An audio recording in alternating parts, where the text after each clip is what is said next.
celebrated their 50th reunion.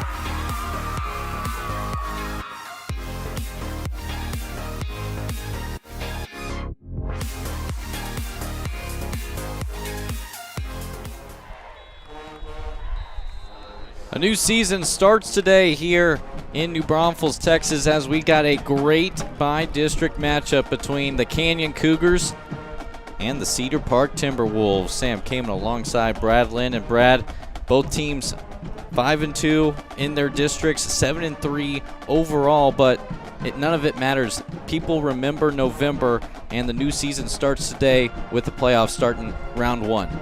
Both of these teams have win streaks coming in, and one's number 2, one's number 3. They had to shuffle that out by tiebreaker situation, but they're evenly matched. An opening kickoff that was a touchback, a opening run on the first play of scrimmage for Cedar Park. That's going to be Trey Hill with the carry, a 1,000-yard rusher for the Timberwolves. They're a good offense and through the passing game as well as the rushing attack. Another give there to Hill, and he is stopped behind the line. Number 5 for the Canyon Cougars, Roman McFall with the tackle for loss. Yeah, Canyon brought a little 4-man blitz to the strong side of Timberwolves formation there, and it was very successful, so they 3rd and long. So Aiden Arp, the Timberwolf behind center, faces a 3rd and 6. Gonna air one out, deep side, and incomplete. Great coverage by Luke Bell. And an early 3 and out for Cedar Park. Luke Bell was behind his receiver there, but he really recovered quickly, and he did a great job of getting his eyes turned and could have turned that into an interception. Well played. So a 3 and out for Cedar Park. That'll bring the punter onto the field. Number 17, Connor Schutte. Back to receive the punt. It's going to be number 3, Jackson Kinsey, and that one will just roll to the 40. Good starting field position for this Canyon offense, who kind of struggled last week versus Wagner. Only scored 14 points in a 7-point victory versus the Thunderbirds. Outside of that, they've been really great offensively, averaging over 30 points per game.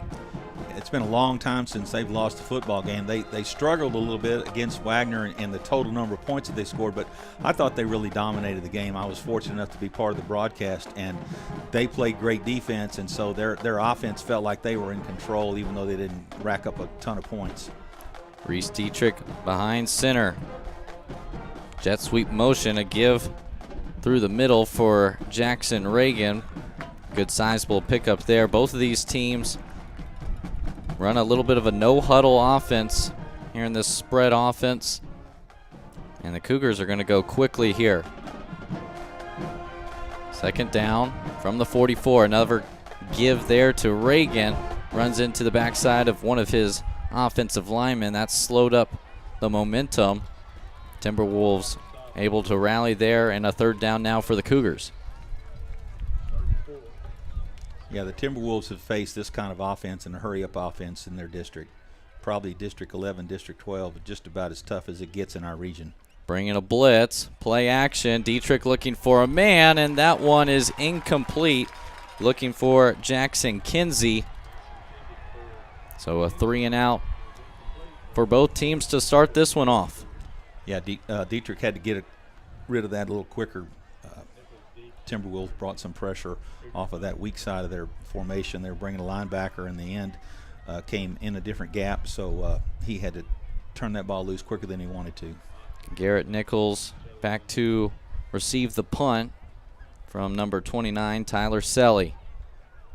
Selly, end over end, bounces outside the 25. Good Cougar roll, and then just pinning it down inside the 15 is Nichols.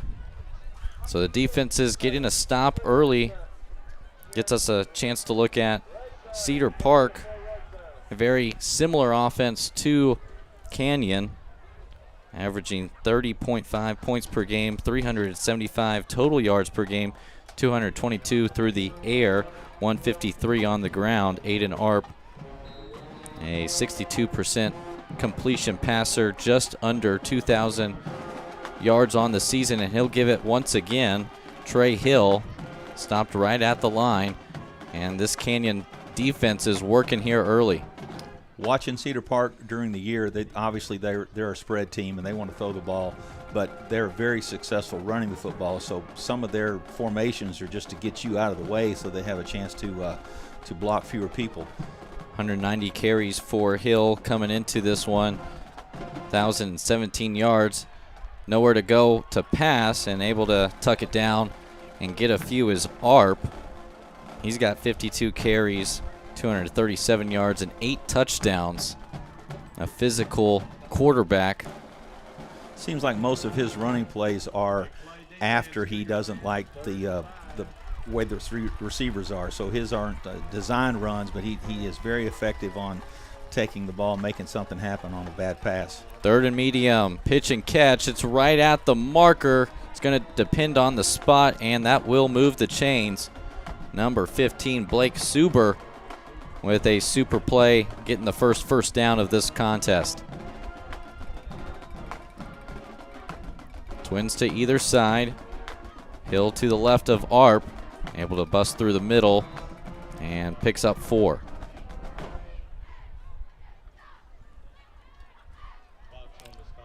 The wind that we have tonight is not only strong across, up and down the field, but there's a good cross breeze. So Cedar Park is fighting the wind and Canyon's defense. Play action. Arp rolling to his right, looking for a man, and just throws this away. Great coverage by the Canyon Cougars on that. Aiden Smith with the pressure from his linebacker position. So another third down as they go from right to left into the wind, as you mentioned.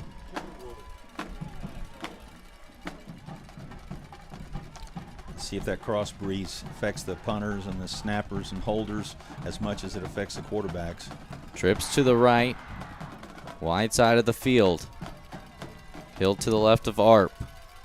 Quick throw right at the sticks, and that's a first down for Cedar Park. Number 19, Zane Claybrook, with the first down reception.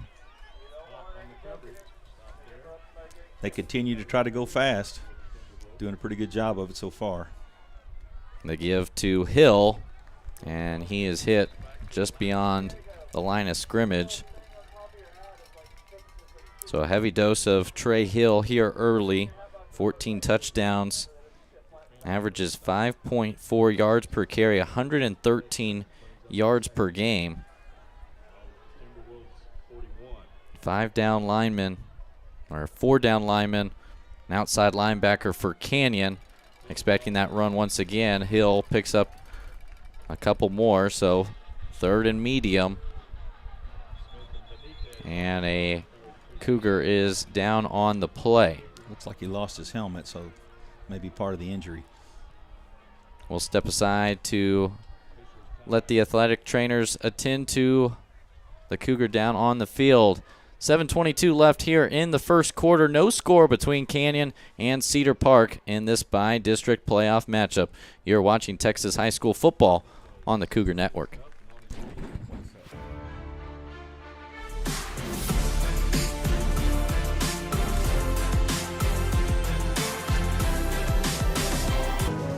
Veterans Day is this Saturday, November 11th. It is a day of remembrance, as well as a day to honor and recognize the brave men and women who have fought for our freedom. I am proud to lead a school district that takes the time to honor our veterans. Each year, We open our doors to our military community and honor the sacrifices. Another big third down for Cedar Park from their own 43. 3rd and 6. Trips to the left of Arp. Hill to his right. 3-step drop. He's pressured, and that's going to be a sack for the Canyon Cougars. Number 44, Tate Box, with his 5th sack of the year. They had 7 men on the line of scrimmage and what you call a zone blitz, so 5 of them came and 2 of them dropped, and the Timberwolves were unable to pick up the blitz, and Canyon's very successful on making it 4th down and long. So Schutte will come out to punt for the 2nd time, as Kinsey is back just beyond his 30-yard line. It's a really good punt. Yeah, that's a great punt into the wind. And Kinsey catches it inside his 30 with a fair catch. And they'll start at the 29. So a 3-and-out on the first possession for Canyon. See what they can do here on their 2nd drive.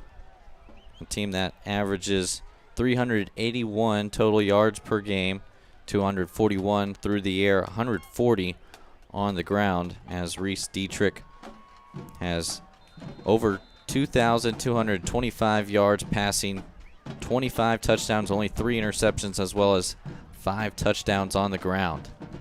2 wide receivers to his left. Reagan also to his left. A big hole for Reagan, and he pounds his way past the 40.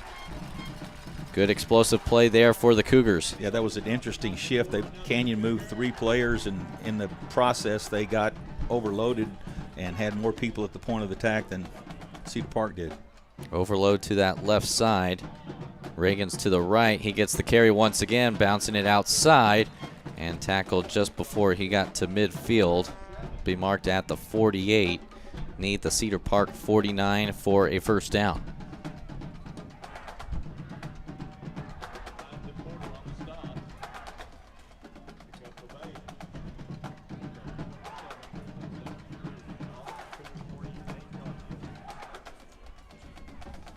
So tight bunch here. Reagan to the right of Dietrich. Fake to Reagan. Rolling to his right is Dietrich, looking for the sideline. And a good catch right before getting out of bounds. Jackson Kinsey has been busy here early.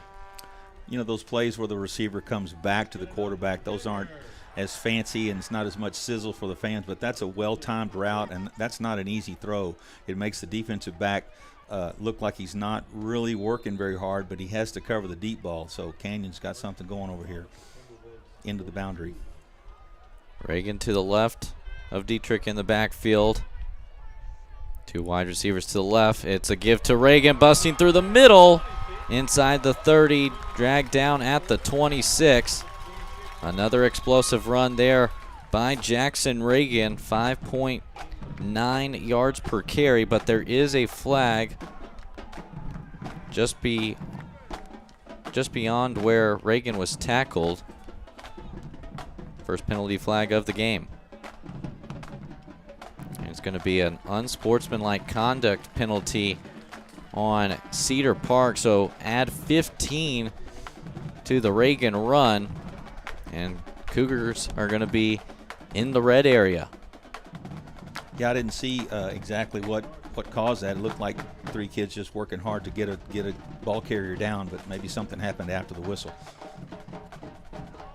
Fortunately, we did not hear the ref mic to see who exactly it was on for the Timberwolves. But the ball will be spotted at the 13-yard line. 2 backs in the backfield with Dietrich. Reagan to the left, Kinsey to the right. Reagan goes out of the backfield, and actually Daniel Baston. And Baston able to pick up a few there on 1st down. Yeah, they use Jackson, number 25, a lot in their passing attack. So when he comes in motion, that gets Cedar Park's attention. They have to make sure they got somebody to cover him. 9 touchdowns on the ground, 3 through the air. Shovel pass there, and unable to hang on to it. That should be an incomplete. That should be an incomplete pass. It's not a fumble. And either way, Canyon was able to get on top of it. They're going to spot it like it was a fumble, or they're going to discuss this one. They should Looks like the referees are talking about it. It should come back to this line of scrimmage. Yes, they do call it an incomplete pass. That's the smart thing about those jet sweeps, that you don't have to hand them off anymore. Even if you they've just been doing that for about the last 10 years. It really is smart, because any kind of problem with the exchange is just an incomplete. So trips to the right, Reagan also to the right of Dietrich in the backfield. Motion to the left side, looking for a man, and just bobbled right at the goal line. First target to Harry Hossman, and had it in his hands, just could not hang on to it. Now bring on that's Garrett Nichols for Timberwolves making a great play, because that was a well-thrown ball, and the receiver was open, but Garrett got his hands on it right at the last second. So on to attempt the field goal. 28 yards out. Good snap, spot, and the kick is through. So 4:15 left in the first quarter, and Carlos Henriquez strikes first here from New Braunfels. A 3-0 lead for the Cougars over Cedar Park. You are watching Texas High School playoff football on the Cougars Network.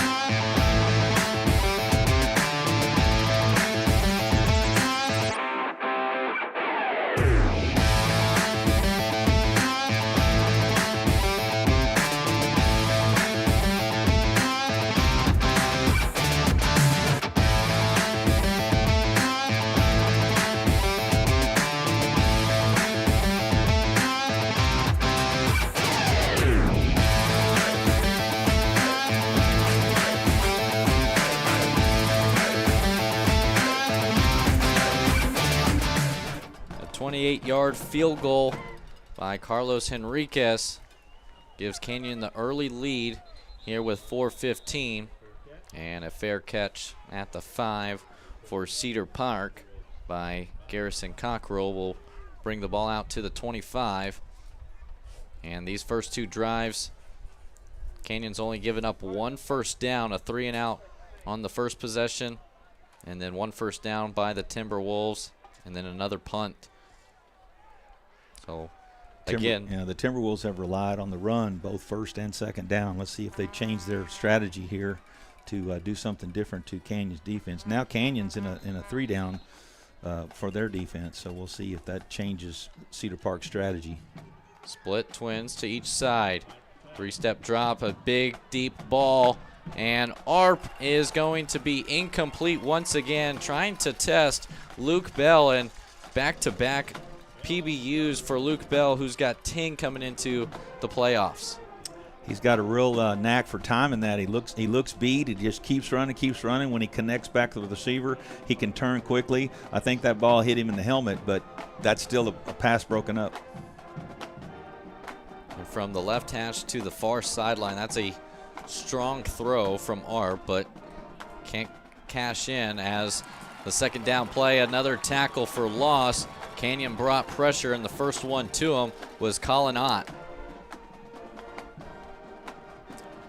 Yeah, they're getting some change-ups here with their 3-down linemen and 4 linebackers. They're bringing more than 3 by the time the ball is snapped. Right now, Cedar Park can't figure out where it's coming from. So a loss of 2 for Trey Hill brings up 3rd and 12. Trips to the right. Another deep ball from ARP, and he's got a man open, and it's caught at the 40. And it's Zane Claybrook with the big explosive play for the Timberwolves. That's really a long throw by the quarterback. Really good execution on that. They're going to go with a hurry-up offense here now. Hill to the left of ARP. Give to Trey, and just nothing there. Nothing up the middle, tried to bounce it out left, and he hit a wall of red jerseys starting with Aiden Smith.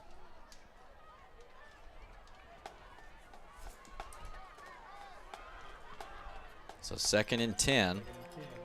We approach the 3-minute mark here in the first quarter. 3-0 lead for Canyon. Trips to the right. Hill to the left of Arp in the backfield. Arp nowhere to go. Moving around the pocket, and Cougars collapsed there as Arp was able to maybe pick up 1 yard, if anything. Good defense there in the back end. It's really a good job by Canyon, too, of being able to substitute those D linemen quickly on a team that's going to try to go fast. Just getting off the field was Luke Bell, showing pressure. Arp's going to look for an audible. 2 wide receivers to the short side of the field. Trey Hill now to the left of Arp. Here comes the pressure by the Cougars. And they're not able to get to him, but they force an interception out of bounds. Just at the 39, an interception for number 22, Parker Woodrum. A huge turnover for Canyon. Yeah, they had their coverage designed so that he was deeper than all the receivers. He could read the quarterback's eyes the whole way, made a great break on the ball, and Canyon's got good field position after the turnover. So just a week after only giving up 7 points to Wagner, you look at their last 4 games, a shutout versus Lehman, 14 points in a 48-14 win versus Seguin, a shutout versus MacArthur 40-0, and then a defensive struggle with Wagner winning 14-7. This defense is playing lights out. First play after the turnover, Jackson Reagan able to make a guy miss at midfield and is dragged down at the 42-yard line. First down runs for Jackson Reagan have proved to be successful for Canyon.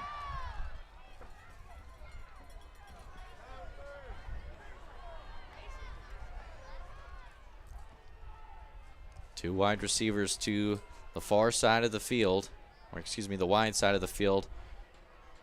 Shift now with the tight end and H-back going to that side, bouncing it outside is Reagan, and he's able to pick up 2 on that carry. This time on that shift, number 9 for Cedar Park, Porter did a great job of reading the blocking scheme and actually beat 2 blockers to at least get his hands on the running back in the backfield. 2nd and 8 from the 40. RPO, quick out route, and a catch there. Number 12, Julian Sobriva. So 3rd and manageable. This is that no man's land area where it's 2 down territory, likely going with the wind.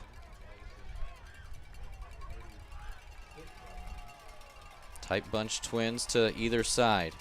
Dietrich looks for instructions. A give to Jackson, and Reagan through the middle, and he will be untouched going into the end zone.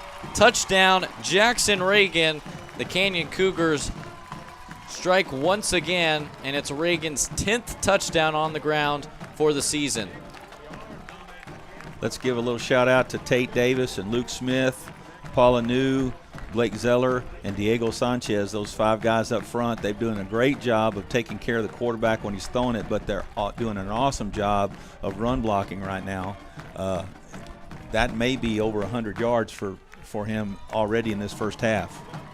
8 carries, 105 yards. 105 yards for Jackson Reagan. So the Canyon Cougars, not just Jackson Reagan, but the 5 guys up front and the running back doing a great job of making this a 10-0 ball game. A 36-yard touchdown for Jackson Reagan puts Canyon up 10-0 with 20 seconds left here in the first quarter. We'll take a quick break here on the Cougars Network. You're watching Texas High School football.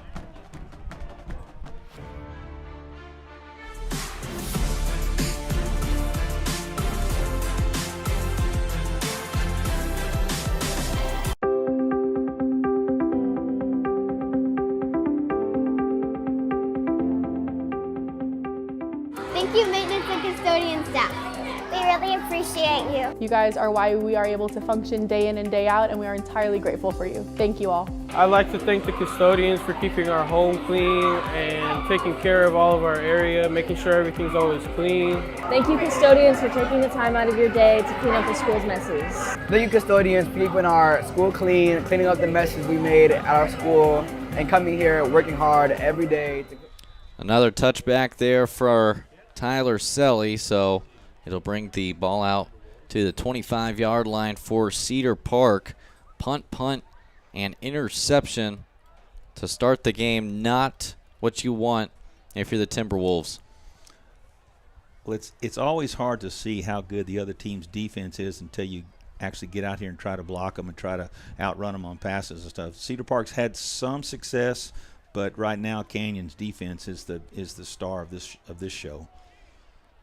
They've mixed up their looks. 3 down linemen, 4 down linemen, and at times bringing lots of pressure. Another run on first down, and able to pick up 5 there is Trey Hill. That may be Trey Hill's longest carry of the night so far. So 2nd and 5 as Hill picks up half of what they need. They're on first down. See if they get one more play off before the end of the first quarter. They do. Quick screen outside. That's Claybrook once again. And he's going to be just shy, a yard shy of the first down. So we have reached the end of one. Canyon with a 10-0 lead over Cedar Park here in New Braunfels.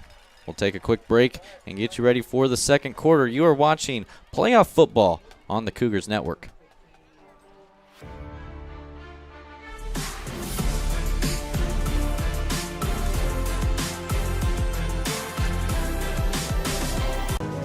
Veterans Day is this Saturday, November 11th. It is a day of remembrance, as well as a day to honor and recognize the brave men and women who have fought for our freedom. I am proud to lead a school district that takes the time to honor our veterans. Each year, we open our doors to our military community and honor the sacrifices that they have made and continue to make on our behalf. From our elementary campuses to our high schools, we welcome family members who have served in our armed forces to ceremonies that recognize their courage, determination, and strength.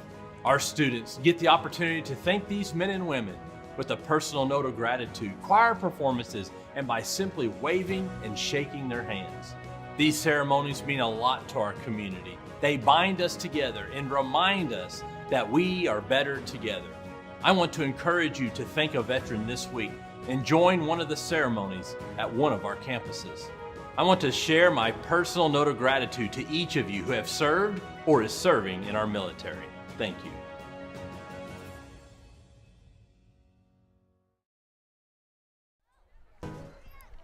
Back here in New Braunfels, Texas, New Braunfels Canyon with a 10-0 lead over Cedar Park. I'll pass it over to you, Brad, for some first quarter stats. Well, you got 123 yards total offense for Canyon and 73 for Cedar Park. Both teams trying to go fast. Our spotter, Craig Klein, he's got blisters on his fingers trying to keep up. He's doing a great job. And on 3rd and 1, I don't know. It's going to depend on the spot. It looks like they're going to be short of the 35, which would be 4th down. Yeah, both teams are using a hurry-up, no huddle, and trying to get different formations, but they're running the football. You know, usually you see all that hurry-up offense. You see people throwing it all over the field, but right now both teams relying on running the football to get it done tonight. And it was indeed no gain on the play for Trey Hill, so it'll be the 3rd punt of the evening for Connor Schutte. Now punting with the wind, and this one's off the side of his foot. Lands out of bounds just past the 30. See where they mark it officially. And it's going to be right at the 30. So good starting field position. Yeah, he actually had stronger punts into the wind than that one. That one just got away from him a little bit. A little off the side of the foot, but either way, Canyon is going to take over. This is a big series for Canyon on offense, and of course a big series for Cedar Park on defense. this could get out of control if Canyon maintains their offensive momentum and their defensive stronghold on Timberwolves offense right now. So they're going to actually spot it at the 35 now. So in the pistol, a give to Reagan going left side, and he is dragged down by number 7 of the Timberwolves, Garrison Cockrell. Gain of 4 for Reagan.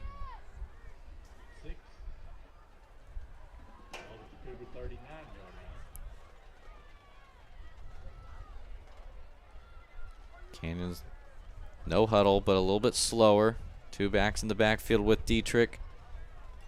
2 wide receivers to the wide side of the field. In motion is Reagan. A give through the middle is Baston, and not much running room there for Baston. Able to pick up 1 yard to make it 3rd and 5. That's going to be a tough formation for Cedar Park to handle when they send good running back out, when they send Reagan out there as a receiver, and he's had some success, and then to be able to stop the run with the rest of the players inside. So Cedar Park did a good job that time. So 3rd and 5, trips to the right. Reagan to the left of Dietrich. Quick audible here as he looks over to the sideline. Hausman one-on-one near side. They go to Hausman, and able to hang on this time is Harry Hausman. Just under 900 yards receiving on the season. Big pickup there to move the chains. Looked like a classic RPO where they're trying to read that safety. The quarterback bobbled it a little bit. Maybe he was doing that while he read the safety, but when the play was all said and done, it was a great throw and great catch. All the way down to the 46 of Cedar Park. High snap there to Dietrich, and just doing enough to get to the line of scrimmage, and that might be a late hit as the flag was right next to where Dietrich slid. And it's actually going to be a holding on Canyon. So compounding those errors. First time we've really seen an error by this Cougar team. Yeah, the last 2 snaps have been a little difficult. You know, nobody thinks about that kid having a hard time in the wind. But Paul Anu has got to adjust like receivers and quarterbacks with this breeze blowing sideways on a football field. So 1st and 20 now, back at the 44 of Canyon. Check it down, and a good open field really tackle there. Tackle. Yaheem Porter makes the tackle as Ryder Hopper able to pick up some of that penalty yardage back. Yeah, Canyon was hoping that was going to be a much bigger play. Well played by the defense. So only a gain of 2. 2nd and 18.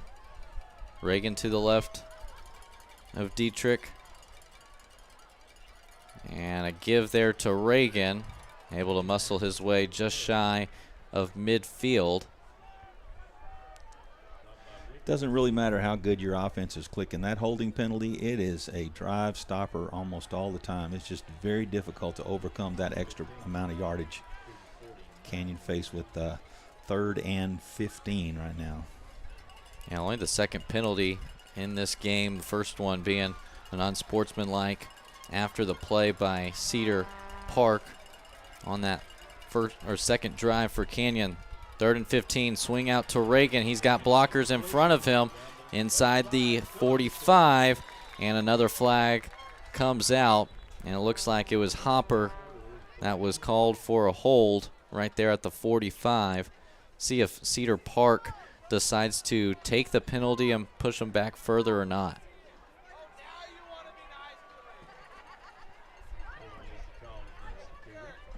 Because it looked like Reagan got enough to where they could possibly get that 4th down. Well, you got to look at, yeah, I thought so too, but he's going to be, even if they didn't have the penalty, it was going to be 4th and 8. So we'll see what Cedar Park decides here. Cedar Park standing right there at the 45. They're going to take the Canyon, penalty, so it'll still be 3rd down. Yeah, Canyon's at the new spot, which is the Canyon 46. So Canyon effectively gets a do-over because they only really lost 2 yards total after the penalty. So it's still 3rd down and very long. 3rd and 18. Twins to either side. Dietrich going long, looking for Hausman. He's behind the defense, and it's a touchdown. Harry Hausman with his 15th touchdown of the season, and it's a huge play just after Cedar Park decided to accept the penalty. Well, you wonder what those 2 defensive backs are trying to figure out. Is you've got him on the outside, I've got him on the inside, but he runs right between us, and then he's very much behind them. Great throw by the quarterback and really good route by Harry Hausman. The extra point attempt by Carlos Henriquez. Bad snap, or mishandled there by the snapper, or excuse me, the holder. So the PAT attempt is no good, but it's a still 16-0 lead for Canyon. Everything's working offensively for the Cougars. 7:38 left. Hausman with a big touchdown catch to put them up 2 scores. You are watching Texas High School football on the Cougars Network.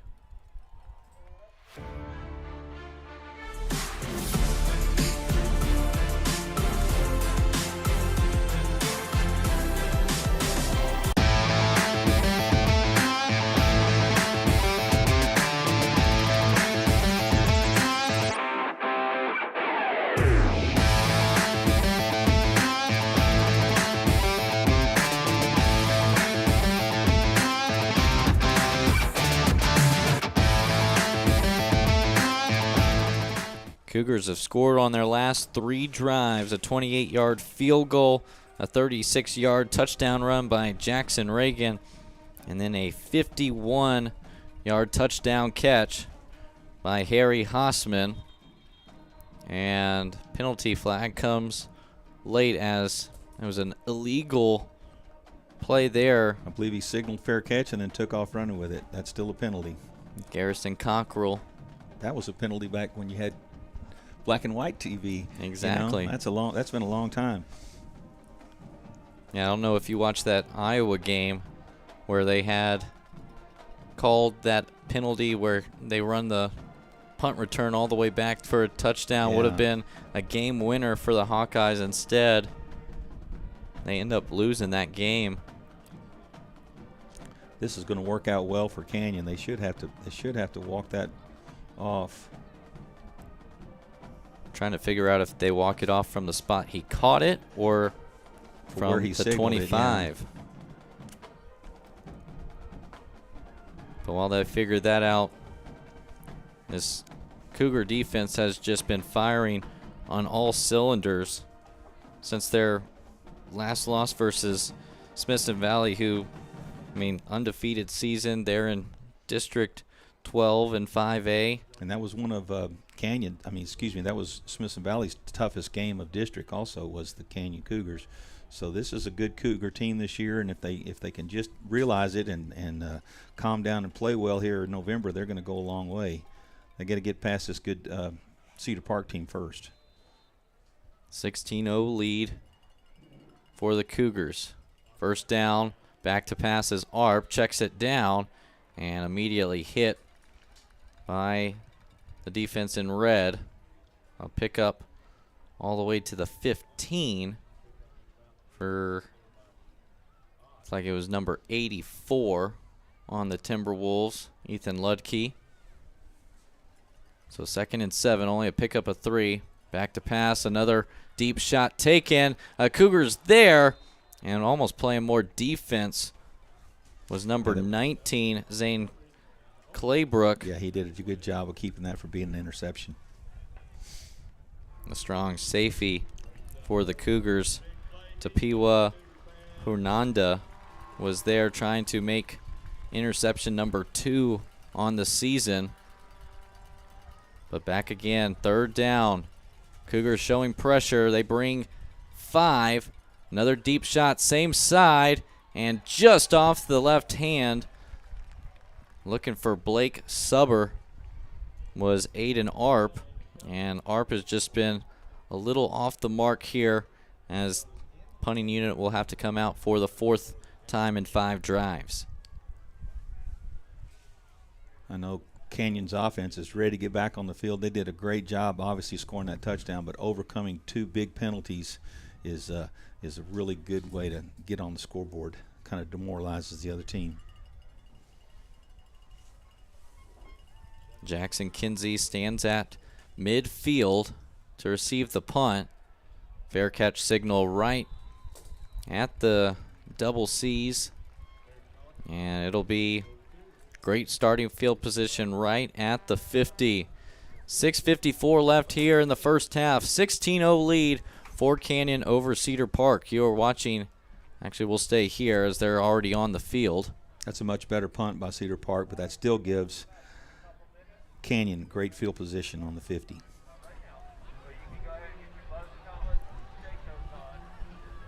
So 1st and 10 from the 50 for Dietrich.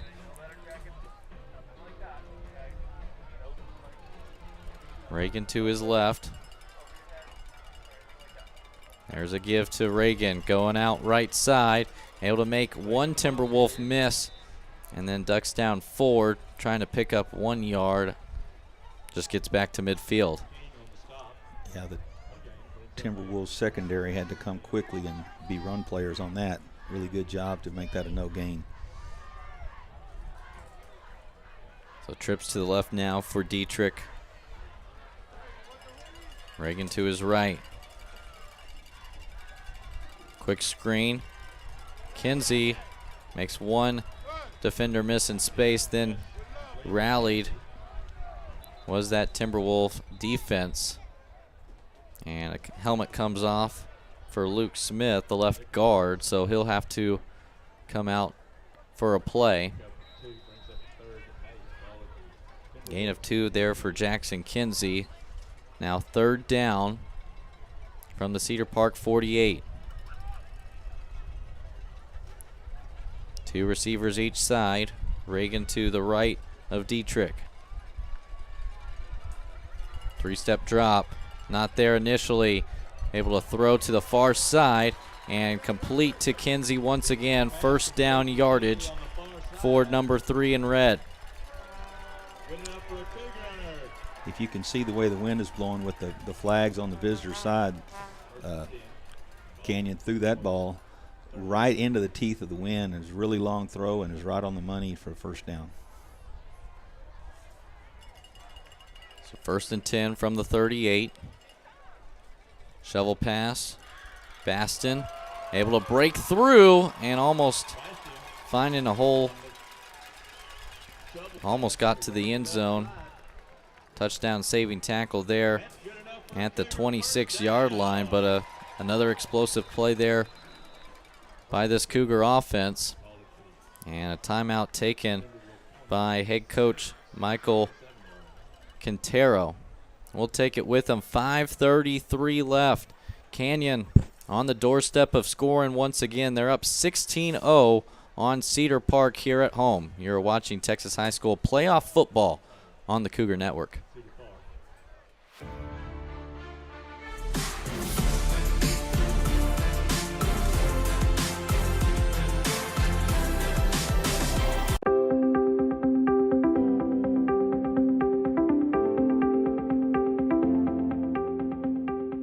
Thank you, maintenance and custodian staff. We really appreciate you. You guys are why we are able to function day in and day out, and we are entirely grateful for you. Thank you all. I'd like to thank the custodians for keeping our home clean and taking care of all of our area, making sure everything's always clean. Thank you, custodians, for taking the time out of your day to clean up the school's messes.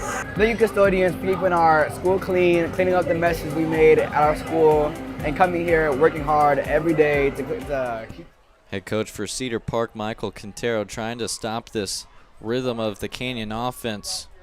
9 for 12, over 100 yards for Reese Dietrich, and then Jackson Reagan also over the century mark here in the first half, rushing and just outside the red zone, like trying to look for more. Shift here brings Reagan to the left of Dietrich, and a blitz brought, but Reagan able to sneak out of it. able to pick up minimal yardage, but a gain's better than the loss that was looking pretty prominent. That's a third time that they've run that almost identical shift, not just motion, but a shift where they completely changed their formation. That time, Cedar Park had an answer, and they actually had a blitz to match. So now Canyon will have to do a little play action, throw it to somebody off of that. Rolling to the left is Dietrich. Front pylon was Hausman, and just wide of the mark was Dietrich, only his 4th incompletion of the first half. It'll be 3rd and 7 for the Cougars with 5 minutes left here in the first half.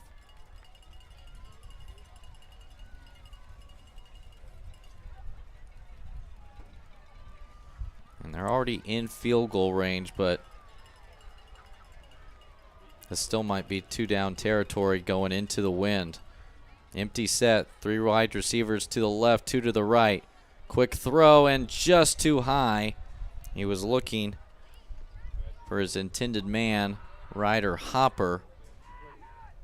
That's a good job by the Timberwolves with 5 receivers out there. You've got to cover the whole field and cover each guy. So pretty difficult job, and the pass was on time, but the defender made a good play. And the Cougar offense is going to stay on the field for 4th down. They need the 17-yard line. RPO and a mishandle there.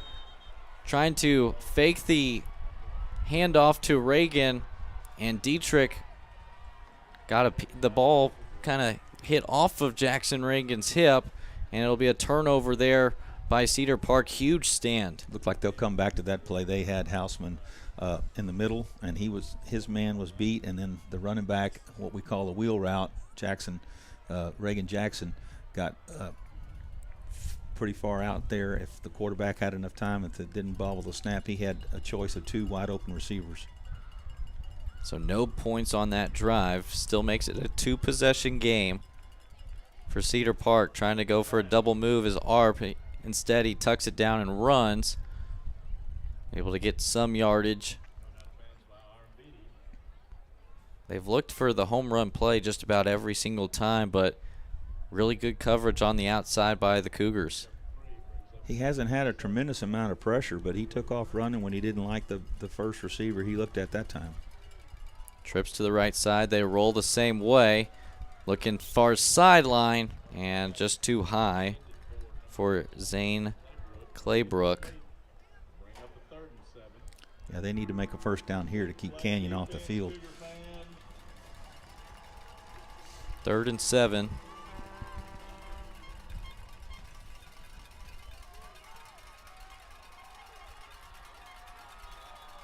And a timeout. Head coach Nate Leonard's going to talk this one over. So 4:39 left. Another big 3rd down for Cedar Park. And their 6th drive, they've had 5 punts and then an interception on one of their most promising drives. Sam, you brought it up earlier. It seems like on 3rd down they try for the home run. I guess they figure that Canyon's going to have a little tighter coverage, maybe press coverage to stop them at the sticks, stop them at the first down marker. But they've been just throwing incompletes on 3rd and long. So let's see what happens if they've got a different plan. 3rd and 7 for the Timberwolves. 4:39 left. And Canyon will get the ball coming out of the second half. So it's a really crucial drive and crucial play for the Timberwolves, trying to extend the drive and possibly get their first points of the evening. Trips to the right of Arp, all bunched in a triangle formation. Need 7 yards. Pressure, completion, and getting first down yardage. Zane Claybrook looks to be that go-to target for Aiden Arp right now. Yeah, that was a good throw right at the first down marker. So they continue their drive. So first down from the 40. Another give up the middle for Trey Hill. Picks up a handful. Cougars front seven has done a good job of bottling up Hill, who averages over 113 yards per game. Hasn't had that explosive run to get him going yet. Inside 4 minutes. Tight formation for Cedar Park. Hill to the left of Arp. Back to pass. Caught there at the 45. Flag comes in the backfield. Looks like the place they always call holding, so let's see what this call is. That could be a drive stopper for Cedar Park. And it is indeed a holding, so the completion to Claybrook to make it 3rd and 5 is negated. Unless Canyon's going to decide to decline it. A strange set of circumstances to decline that penalty. No, they're not going to. Took a little bit for the coaches and referees to get on the same page. So back up the Timberwolves 10 yards. Be 2nd and 17 at the 38.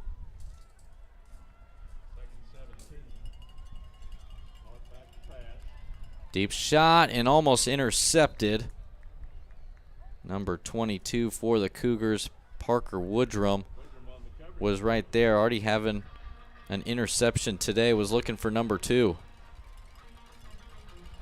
Yeah, in that coverage scheme, they were playing a too deep safety look where the safeties can just move with the quarterback's arm motion and eyes, and they had plenty of people there to stop that pass.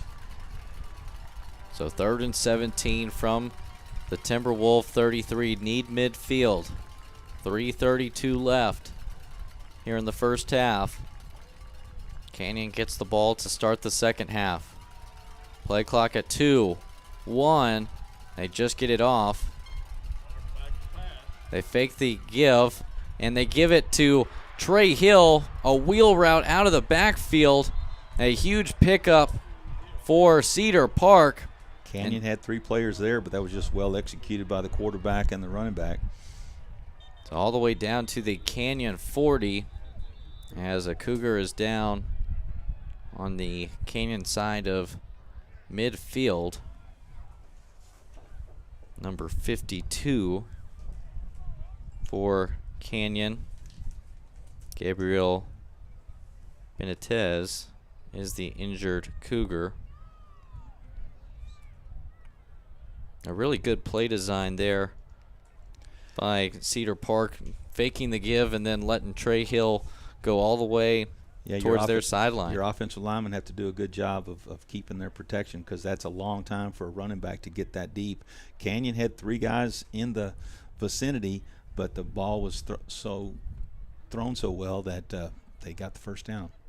So we'll step aside as they continue to attend to Gabriel. 3:21 left here in the second quarter. 16-0 lead for Canyon over Cedar Park. You're watching Texas High School playoff football on the Cougar Network.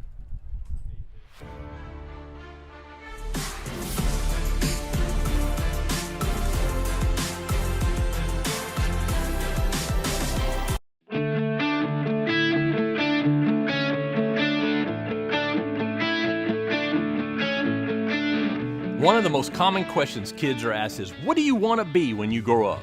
For some, that may be an easy question to answer, but for others, it may seem impossible. That is where our school counselors, academic advisors, and our teachers can help. In the coming weeks, our 8th grade students will begin planning for their high school journey, and our 5th graders will begin planning for middle school. In Kamau ISD, we continue to grow greatness, and one of our major objectives is to empower our students to be prepared to attend college. 1st and 10 from the 40, and a give there to Hill.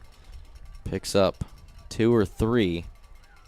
They just have not had great success on the ground so far. 16 carries, averaging under 2 yards per carry. If they wanted to go fast, you would think this is the time that they would do that, but they've decided to change up their clock management strategy here.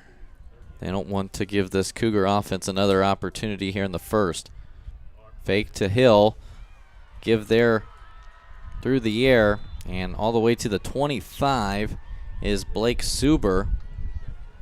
So first down for Cedar Park, trying to close out the first half. Well conceived route there. Two receivers running into each other pretty close, almost a rub route, and found an empty spot there between the backer and the safety. Hitch and go, and a touchdown throw for Aiden Arp. He finds Carter Wool, his second touchdown of the season, second leading receiver for Cedar Park. Their first score with 2:20 left here in the second quarter, and the Timberwolves have some life. Yeah, that'll make them feel a lot better about talking about things at the halftime now that they've scored. First catch by Carter Wool of the evening. 43 catches, over 400 yards on the season. That's his second touchdown. The extra point attempt is up and good by Andrew Gagari. So 2:20 left here in the second. Canyon still with a 9-point lead over Cedar Park, 16-7 here in New Braunfels. We'll step aside and get you the rest of the 2:20 here in the first half. You're watching Texas High School football on the Cougar Network.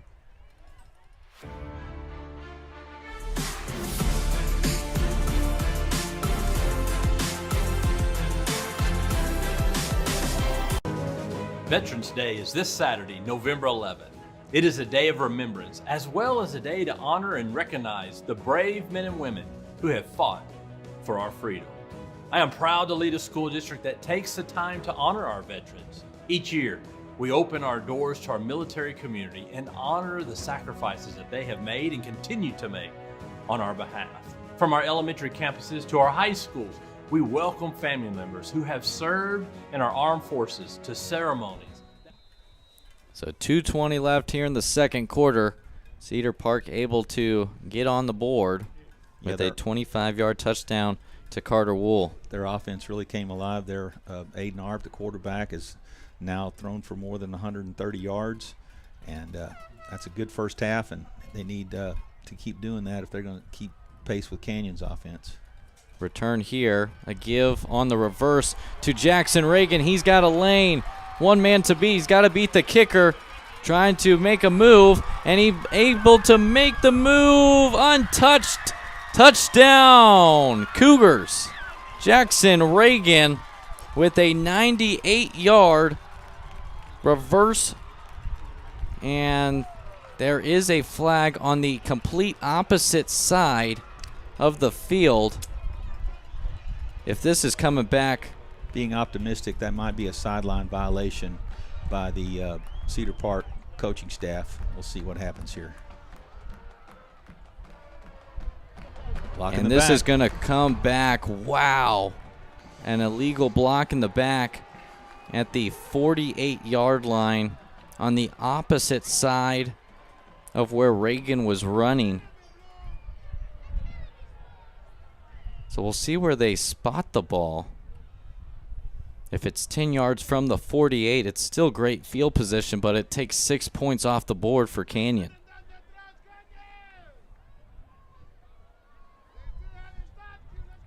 It was Andrew Gagari versus Jackson Reagan. A nice little juke move by Reagan, trying to cut inside, stayed on that sideline. But a block in the back at the 48 of Canyon wipes off the touchdown, and they'll start at the 38-yard line. Two receivers either side. Baston in the backfield with Dietrich. They throw it to Baston, and he runs out of bounds just at the 45-yard line. Under 2 minutes to go. Clock will stop.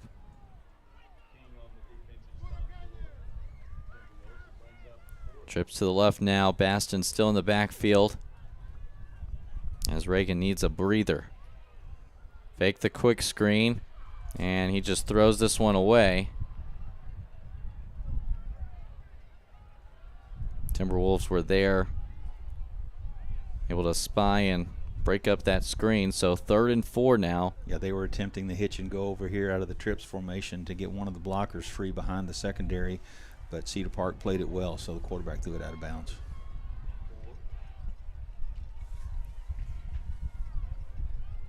So twins stacked to either side. Baston to the left. They give to Baston up the middle, trying to fight for the first down. And it looks like they're going to be a yard short, being marked at the 47-yard line. Need the 48. 4th and 1, and a timeout taken by Cedar Park. So decision time for Nate Leonard, up by 9, 1:36 left. Are you going for this, or you Man, punting the ball? It's a tough call. They've had so much momentum on offense, and their defense has played lights out, except for that last drive. So you don't want to do anything risky to give Cedar Park a chance to get all the way back in the game. It'd probably be better to punt here, but we'll see what they do. So 16 carries, 120 yards for the Cougars on the ground. That's 7.5 yards per carry. Looks like the punt team. Well, where are the can't really analytics tell. on this one from your own 47? You know, some of that analytics has got to be translated into the personnel that you have, and even the wind is going to have a factor. If they don't think they can punt it very far into that cross breeze, that might influence them to go for it on 4th down. But you don't want to give Cedar Park a big momentum swing going into halftime. So be conservative, punt the football, let your defense do what they've done the whole game. See what they trot out here, because you see Dietrich and Baston, as well as Hausman all around Coach Leonard. Looks like Coach Leonard. Like offense. Coach Leonard likes what he's got offensively. Let's the quarterback and punt it. We'll see what they do here. There you go. Hurry up. Looks like a QB sneak in the power eye. Trying to draw him offside here. Dietrich looks over. The clock's not running. And a timeout taken by Canyon now with under 10 seconds on the play clock. And now they will trot out their punter and the punting unit.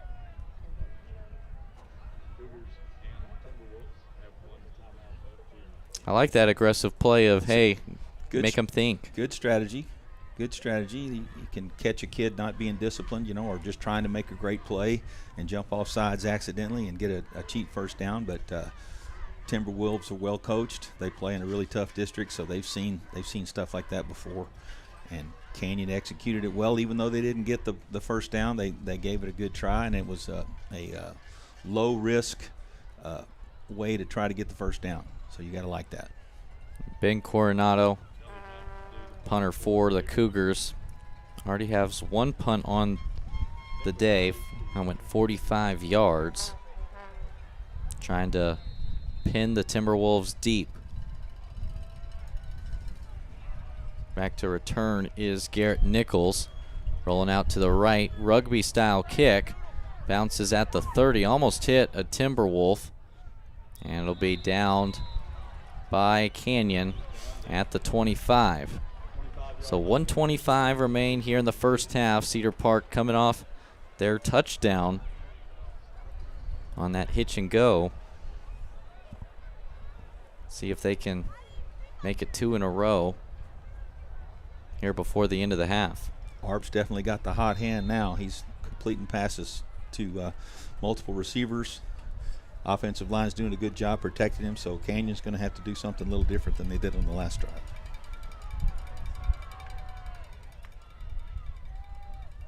Arp looks over to the sideline. Has Hill to his left. One wide receiver to the top. They give it to Hill. Again, nothing doing there in the middle for Trey Hill. It's a really good job by the Canyon defense. They were playing 3 deep safeties this late in the half, and so they're a man or two short up front, but they still stopped the run for just a short gain. 2 tight ends. Rolling to the right is Arp. Nowhere to go. He still tucks it down and runs out of bounds. 58 seconds left on the clock. See where they mark him out of bounds. Looks to be right at the line of scrimmage. It's a big third down for Canyon. So 3rd and 7. They need the 35. Both teams have one timeout left. Back to pass, Arp. Nowhere to go, rolls out. Throw on the run, and that one was almost picked off. Missed his intended target, Blake Subber. And kind of tripping was Duke Nagy. You got to tip your hat to Canyon secondary there. They were doing a real, of course, they played deeper because of the time left in the half, but they did a really good job of keeping any receiver from being open. So they're going to get the ball back with 45 seconds or so. So the 5th punt by Cedar Park. Connor Schutte has been busy, almost blocked. And a fair catch there at the 38-yard line. Just having a knack for the exciting play is Parker Woodrum. Had the interception against Arp and almost had a blocked punt there, which would have set up this Canyon offense tremendously. Yeah, he got a great jump on the snap and was not blocked. So, but he had a long way to go. They'll try that later. So 45 seconds. One timeout left for the Cougars. Twins to either side. Fake to Reagan. Long out route there to Hausman. And he toe taps out of bounds at the 46-yard line. Pickup of 9.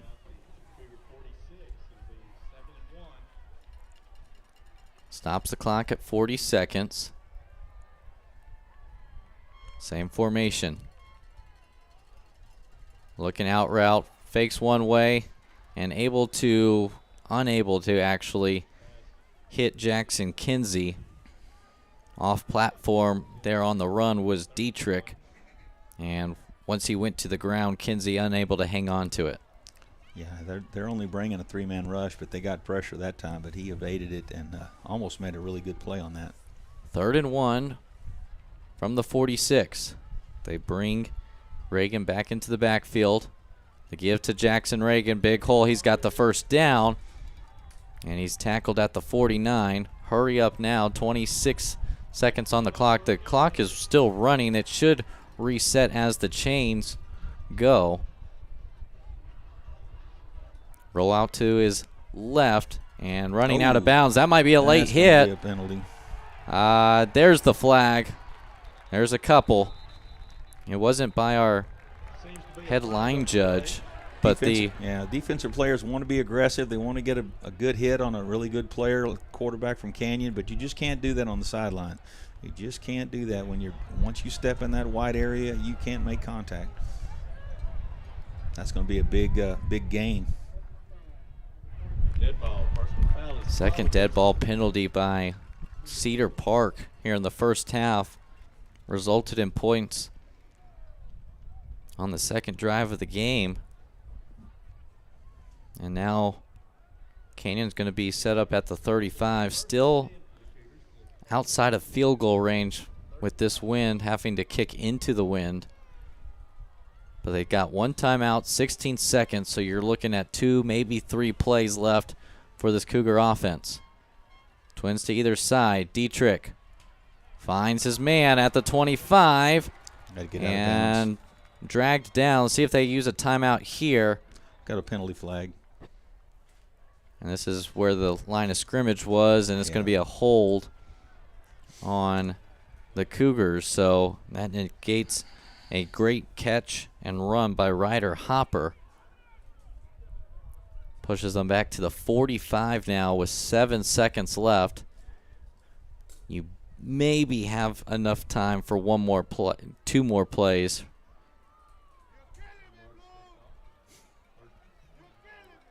New Braunfels Canyons fans not happy with the call. Had a touchdown called back And the clock was running. Coach Leonard using his timeout.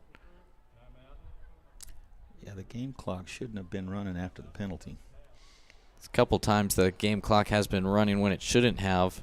Should have stopped to give the chain gain enough time to at least reset since we're under 2 minutes. It's either way that Canyon's going to have one play. No matter how much they put back on the clock, it's going to be really hard to run more plays than that with no timeouts. Yeah, there's 1 second put back on the clock, so this will be the final play of the first half. Started as a defensive struggle, a couple 3-and-outs, 3 straight punts, and then a 28-yard field goal by Carlos Henriquez with 4:15 left in the first. Kicked off the scoring, an interception by Cedar Park, then a touchdown run of 36 yards by Jackson Reagan. Made it a 10-0 game. A 51-yard touchdown catch from Harry Hossman made it a 16-0 game as the PAT was no good. And then a Cedar Park touchdown right before the end of the half. Ooh. A Hail Mary attempt. And whistle's blown dead. It's just an incomplete pass as there was good pressure there from number 44, Grayson Alex, on Reese Dietrich, and that will end the first half. A lot to digest here in New Braunfels, but Canyon with a 9-point lead going into the locker room. 16-3 lead for the Cougars over the Timberwolves. We'll step aside for the halftime entertainment. You're watching Texas High School playoff football on the Cougar Network.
One of the most common questions kids are asked is, what do you want to be when you grow up?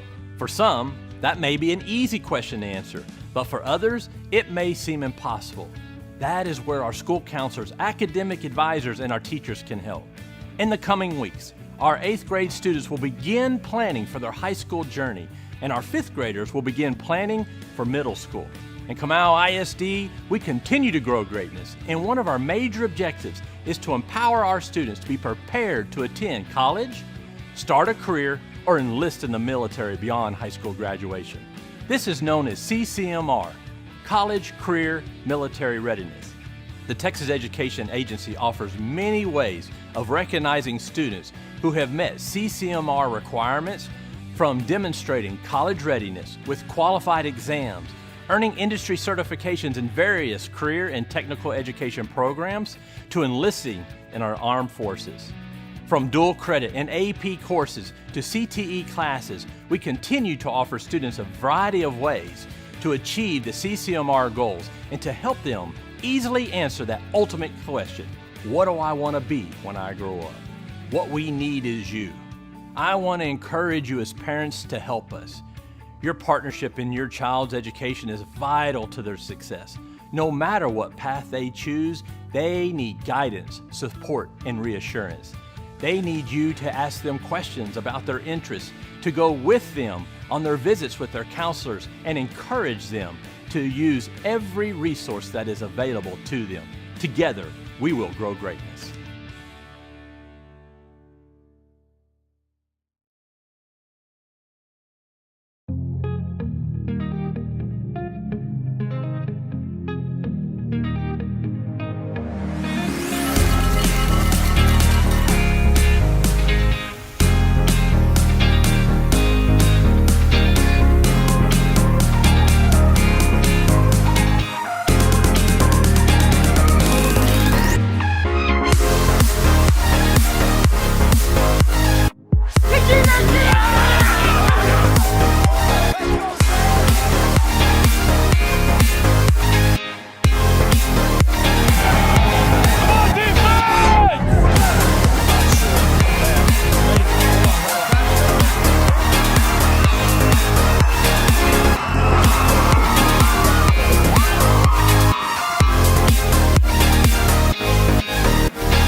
Recently celebrated their 50th reunion.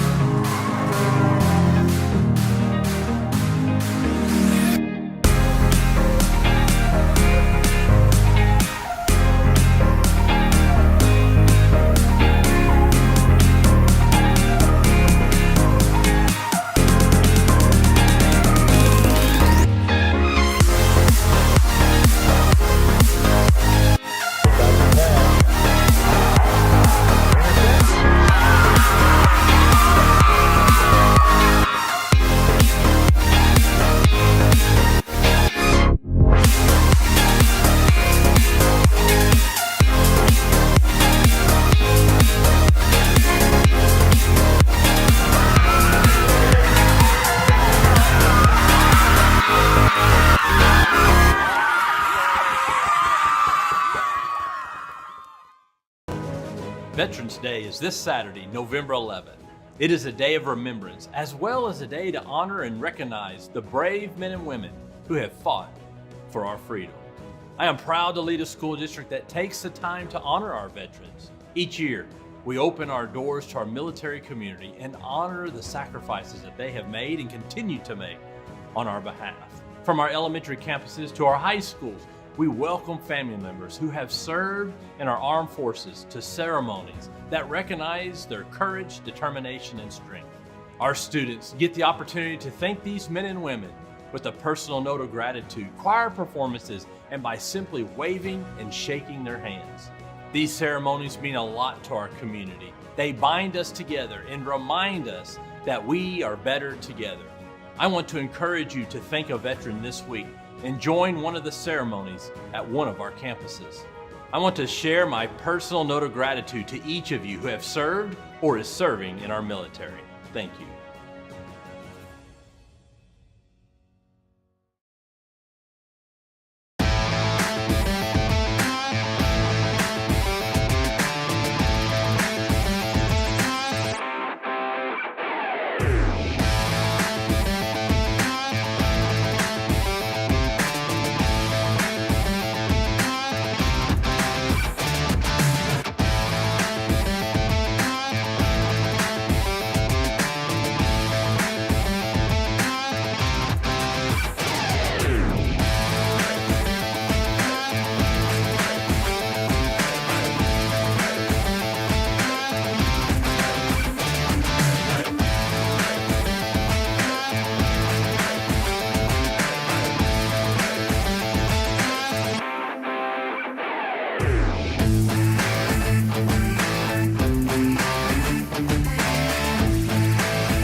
as a superintendent, and he brought like his stuff, and it was really cool just to see like a grown-up acting like a kid. It felt kind of weird, you know, having like, you know, the boss of the whole school right next to you sitting when you were doing art or whatever. But overall, it felt kind of a little normal, right? Because he was friendly, it wasn't that weird. Yeah, usually like when teachers come in, they have their desk, and he was just sitting at a kid's desk in the kid's chair, like working on a Chromebook, and it was really cool to see. Yeah, it was cool just showing him around the school, right? Show him what to do and what we do on a daily basis every day. It was nice. It was really fun because it's like a new person and you've just never like interacted with them. So yeah, I got to gossip with him a little bit. What's it like being the superintendent? Well, making sure that the students have all the support and resources they need so they can learn to be productive citizens of tomorrow. So I'm here today to see what you guys do each and every day. Have you enjoyed today? I have. So far, so good. It's been great. Well, I had a great day today at Churchill Middle School. You know, I first started, the kids were a little anxious. They were quiet, but it only took 2 periods. And by that time, the kids started talking to me, sharing a lot of great ideas, sharing a lot of their challenges as well as their celebrations. I also met a lot of friends today along the way that wanted to spend some time with us and talk to us a little more in depth about what we're doing on a district level. But what I thought was really intriguing was the fact that how hard our teachers actually work. You know, our teachers kept students on task, teachers were spot on, always kept kids busy, kids were very respectful and were very eager to learn. Cafeteria was another great experience where the kids were able to come in, spend a little time socializing, went to a lot of tables, a lot of kids wanted to share with me, sit with them and talk to them for that 30 minutes. And then the bus ride was also good. From start to finish, bus drivers were so respectful, kids were respectful on the bus during that journey. So overall, looking in the eyes of a kid, it was a great day in not only Comal ISD, but Churchill Middle School.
One of the most common questions kids are asked is, what do you want to be when you grow up? For some, that may be an easy question to answer, but for others, it may seem impossible. That is where our school counselors, academic advisors, and our teachers can help. In the coming weeks, our 8th grade students will begin planning for their high school journey, and our 5th graders will begin planning for middle school.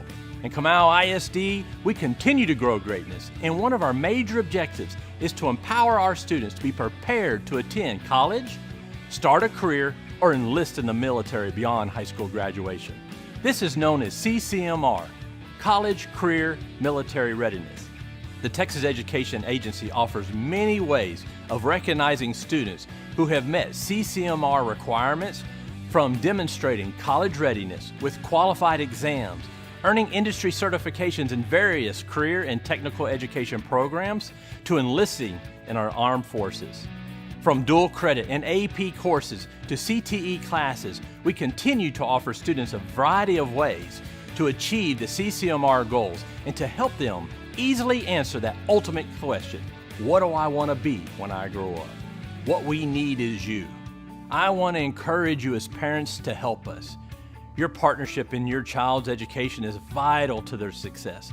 No matter what path they choose, they need guidance, support, and reassurance. They need you to ask them questions about their interests, to go with them on their visits with their counselors, and encourage them to use every resource that is available to them. Together, we will grow greatness.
Recently celebrated their 50th reunion.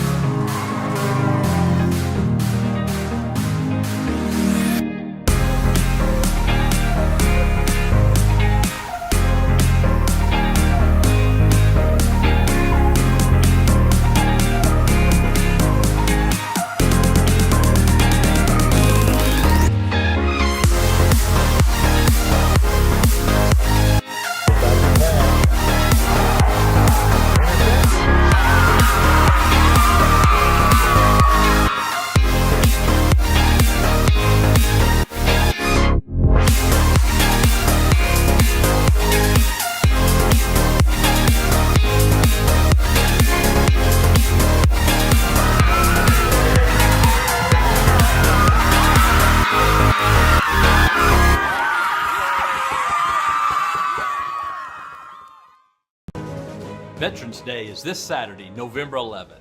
It is a day of remembrance, as well as a day to honor and recognize the brave men and women who have fought for our freedom. I am proud to lead a school district that takes the time to honor our veterans. Each year, we open our doors to our military community and honor the sacrifices that they have made and continue to make on our behalf. From our elementary campuses to our high schools, we welcome family members who have served in our armed forces to ceremonies that recognize their courage, determination, and strength. Our students get the opportunity to thank these men and women with a personal note of gratitude, choir performances, and by simply waving and shaking their hands. These ceremonies mean a lot to our community. They bind us together and remind us that we are better together. I want to encourage you to thank a veteran this week and join one of the ceremonies at one of our campuses. I want to share my personal note of gratitude to each of you who have served or is serving in our military. Thank you.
funny student was the superintendent, and he brought like his stuff, and it was really cool just to see like a grown-up acting like a kid.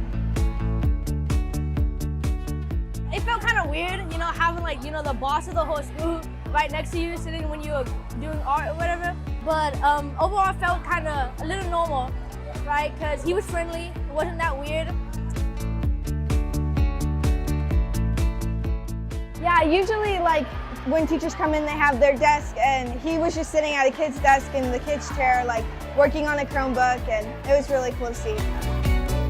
Yeah, it was cool just showing him around the school, right? Show him what to do and what we do on a daily basis every day.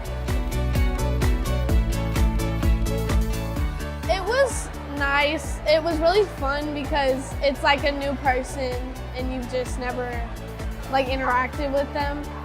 So yeah, I got to gossip with him a little bit. What's it like being the superintendent?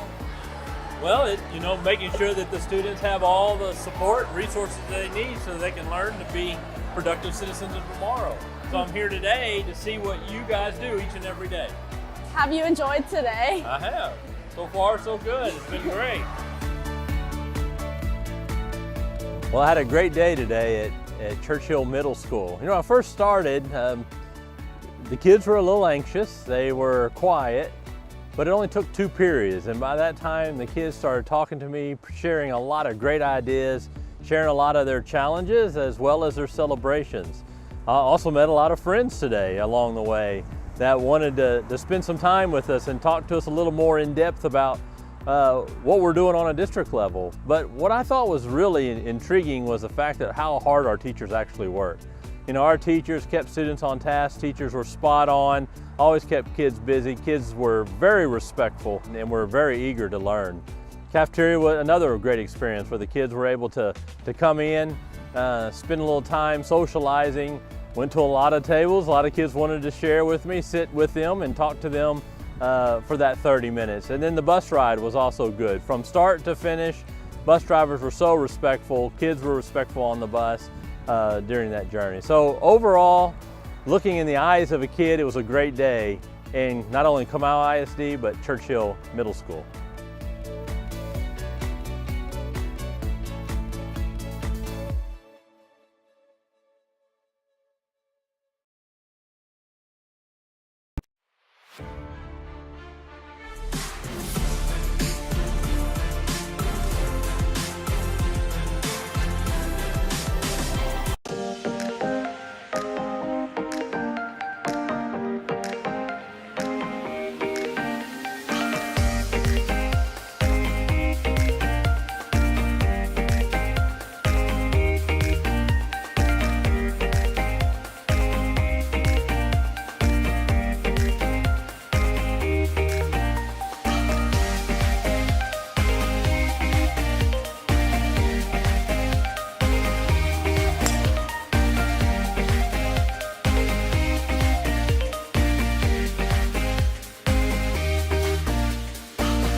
One of the most common questions kids are asked is, what do you want to be when you grow up? For some, that may be an easy question to answer, but for others, it may seem impossible. That is where our school counselors, academic advisors, and our teachers can help. In the coming weeks, our 8th grade students will begin planning for their high school journey, and our 5th graders will begin planning for middle school. In Kamau ISD, we continue to grow greatness, and one of our major objectives is to empower our students to be prepared to attend college, start a career, or enlist in the military beyond high school graduation. This is known as CCMR, College Career Military Readiness. The Texas Education Agency offers many ways of recognizing students who have met CCMR requirements, from demonstrating college readiness with qualified exams earning industry certifications in various career and technical education programs, to enlisting in our armed forces. From dual credit and AP courses to CTE classes, we continue to offer students a variety of ways to achieve the CCMR goals and to help them easily answer that ultimate question: what do I want to be when I grow up? What we need is you. I want to encourage you as parents to help us. Your partnership in your child's education is vital to their success. No matter what path they choose, they need guidance, support, and reassurance. They need you to ask them questions about their interests, to go with them on their visits with their counselors, and encourage them to use every resource that is available to them. Together, we will grow greatness.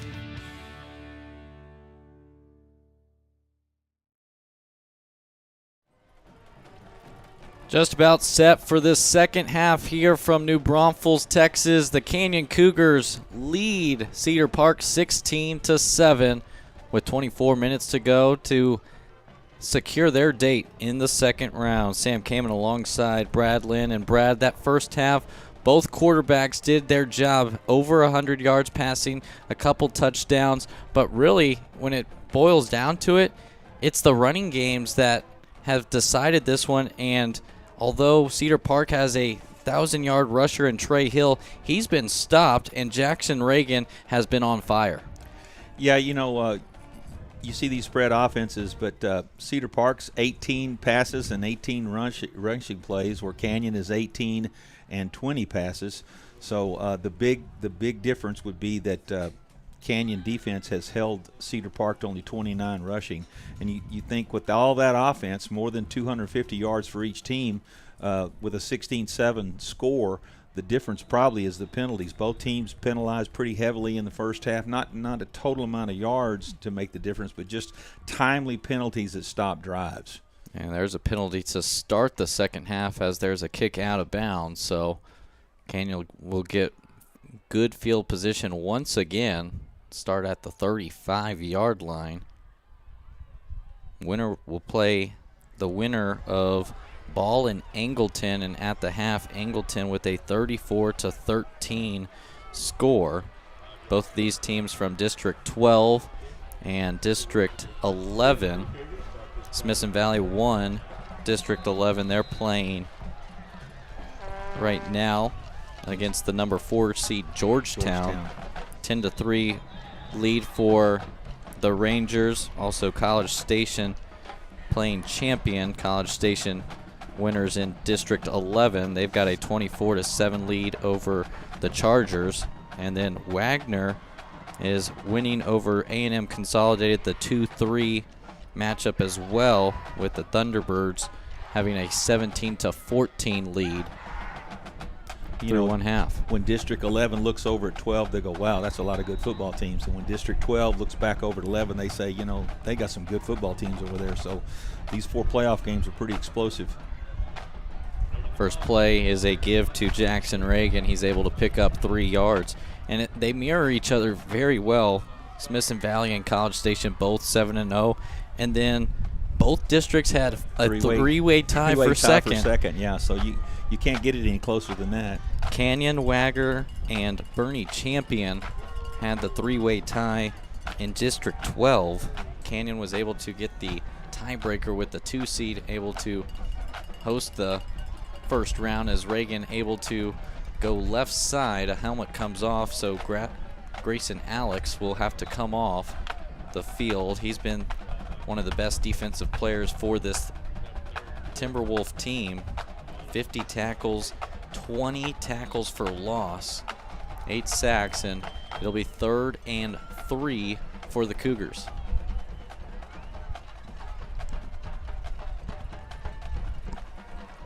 Reagan to the right. Fake to him. They're going to throw it, and just out of the reach. Did everything right on that. He knew the blitz was coming. He had a receiver ready to be a quick look to stop the blitz. Just an overthrown ball. Naheem Porter with the pressure on Reese Dietrich, as Dietrich was trying to find the up back Daniel Baston. So a 3-and-out to start the second half. third punt of the evening. And are they going to call him down? No, they are not. They said he got up before his knee was on the ground, rugby style. That's a huge break. That's a huge break for Canyon to have his knee not down. So the referee looked close and didn't blow the whistle, so we're all good. That's about a 50-yard difference, as the Timberwolves could have had the ball inside the 30. Instead, they will start once they spot the ball. Looks like it's going to be around the 26-yard line. It is indeed at the 26. So a good punt there. Able to somehow corral it for the Cougars. Now it's Arp's turn. And immediately dropped in the backfield is Trey Hill. They averaged 1.6 yards per carry in that first half, and they're still not really getting any push. That's Tate Box there with a tackle for loss. They're still doing a great job stopping the run on first down. Really helps your defense to play well on first down. Timberwolves have been behind the chains most of the day. 2nd and 11, back to pass. Arp finds his guy, and a minimal gain there. Good swarming tackle by the Cougars, but another reception there for Carter Wool. He had the touchdown catch on the stop and go.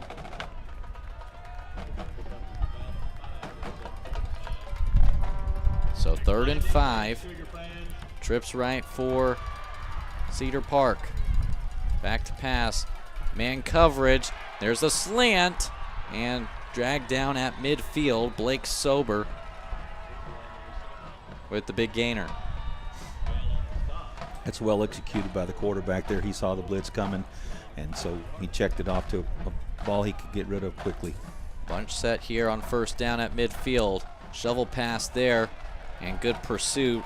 Staying disciplined was Aiden Smith, able to drop the Timberwolves for another tackle of loss.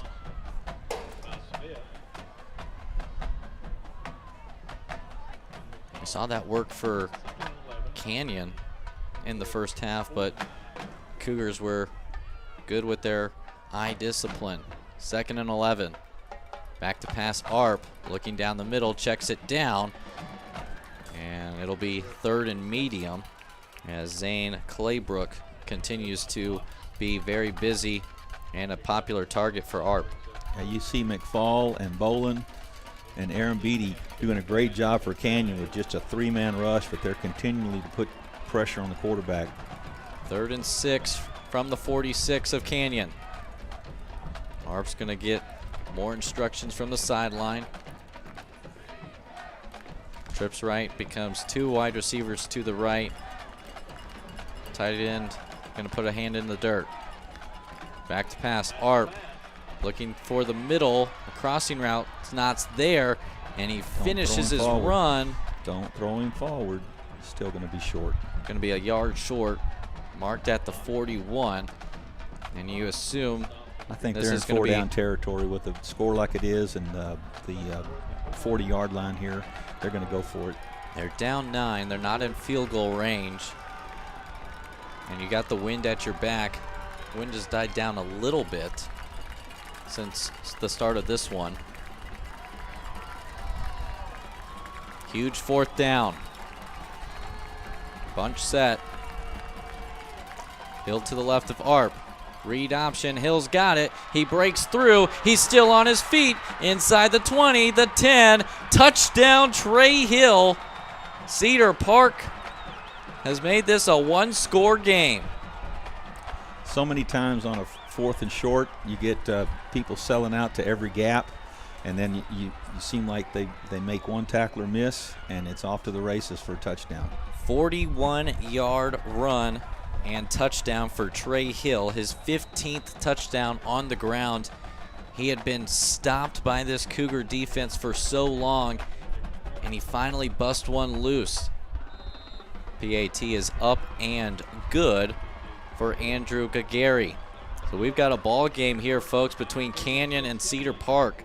7:38 left in the 3rd. A 2-point lead for the Cougars. You are watching Texas High School playoff football on the Cougar Network.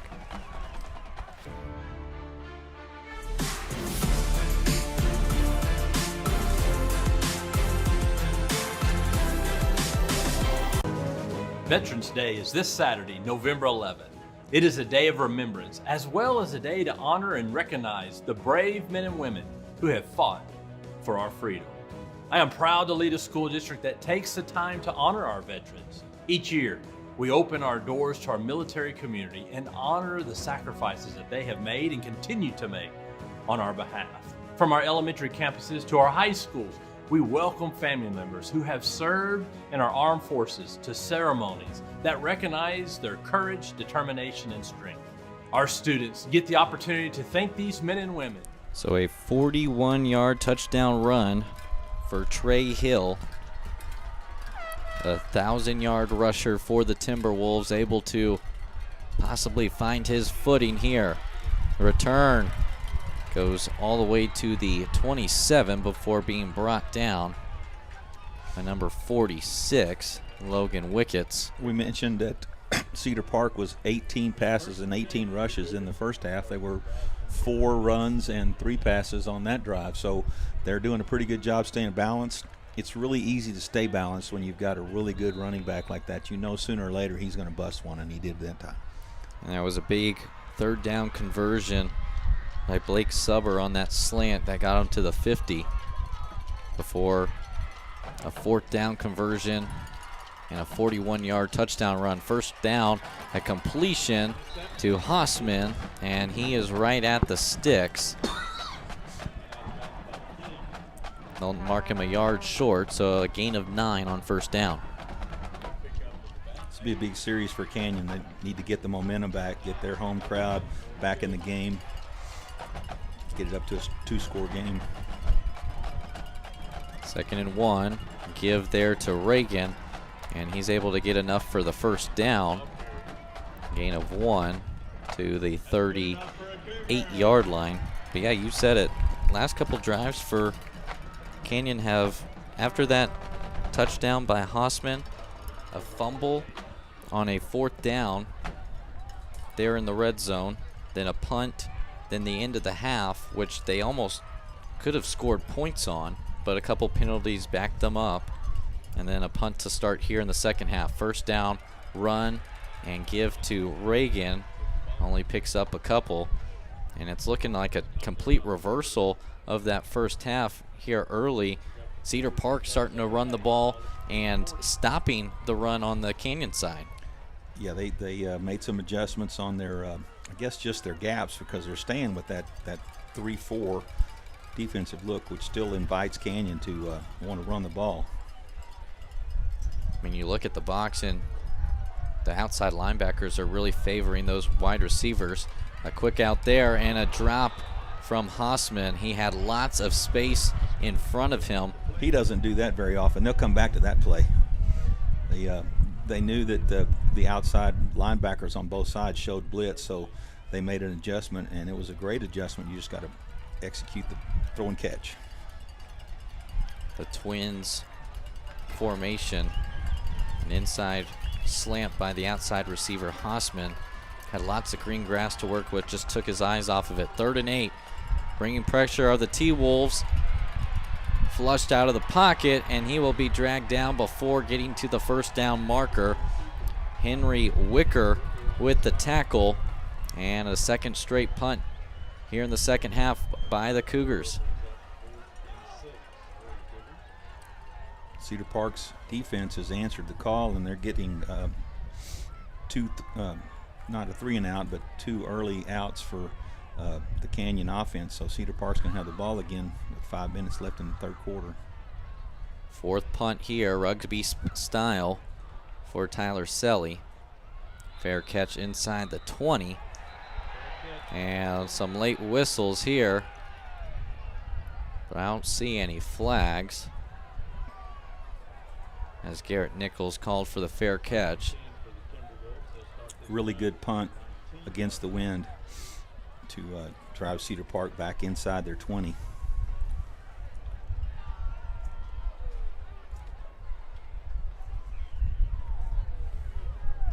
So Cedar Park will start at their 19-yard line. Scored on their last drive. Has a chance to take their first lead. Play action, rolling left. Arp is going to lose fumble. the ball, and he gets Recovers back on it. himself. That's a big break for Cedar Park right there. And he's coming up a little gimpy. Looks like his throwing elbow, he's favoring his right arm, trying to shake it off. He had rolling to his left, had the ball in his right hand, which is the reason why he fumbled that ball. See what they do here. Hill to Arp's left. 4 down linemen for the Cougars. Audible now as the H-back moves in front of Hill. Back to throw is Arp. Deep shot. Far sideline, and good coverage there. Well covered. Ray Stanley, great job. Canyon Cougars out there.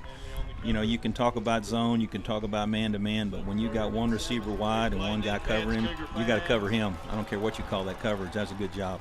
Intended target was Zane Claybrook. So 3rd and 7, 4:29 here in the third. Cedar Park down by 2. Here comes pressure from Canyon. Able to get it off, and right at the sticks is a catch, and it looks like he did get past the marker, so a first down by Blake Subber. Yeah, Canyon was playing pretty tight man all across the board, and they went to the single receiver side, and he ran a comeback route, and good throw and good catch. Hard to stop. Early clap, they'll look at the sideline to get more instructions. 2 wide receivers to the right. H-back moves to that right side. Fake to Hill. Corner route and just out of the hands. A diving Carter Wool could not hang on to it. Would have been a tremendous catch there from Wool. Instead, it's 2nd and 10 for the T-Wolves.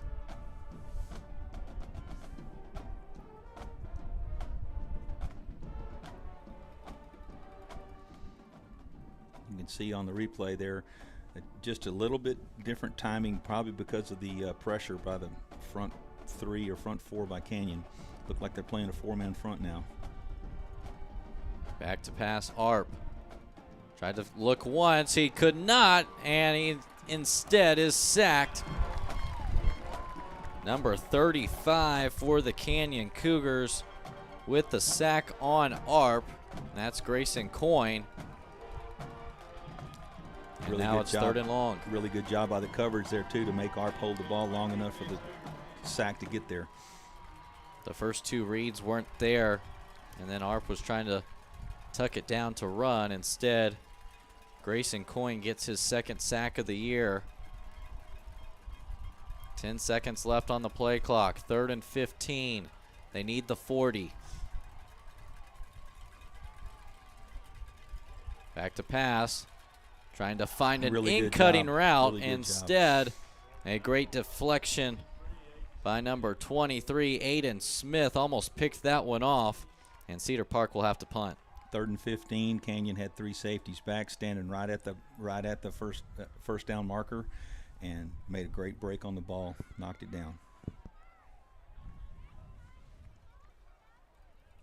So on to punt. Connor Schutte. Nice spiraling punt that'll hit inside the 40 and roll all the way inside the 20. And trying to figure out if he wanted to field it or not was Jackson Kinsey. Ends up staying away, but a huge roll for Cedar Park. A 47-yard punt puts the Cougars inside their own 20 at the 18-yard line. That punt right there is why so many teams have been going to that end-over-end punt strategy. Once you get a bounce like that, it seems like the ball actually accelerates off the bounce. That's the beauty of playing off the turf in the turf versus real grass Probably debate. wouldn't get a bigger bounce like that, yeah. They say if you don't catch it, it's 17 yards. I don't know how they figured that out, but that was definitely one of those. It almost went 20 as it bounced at about the 37.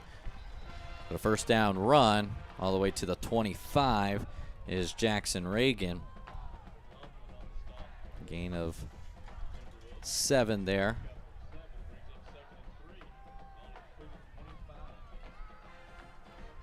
Inside 3 minutes here in the third. 2 punts so far for Canyon here in the second half, trying to find their footing. Fake the give, end around to Hausman. And doesn't pick up much there. Good discipline there by Cedar Park. Yeah, that's a lot of trickery and difficult blocking just to gain 1 yard, but Canyon had a plan for that. They may set that up and bank at a pass later. It's only the third rushing attempt for Hausman. First 2 went for -4. They really need to get this first down. 3rd and 2, a long 2. Reagan to the right.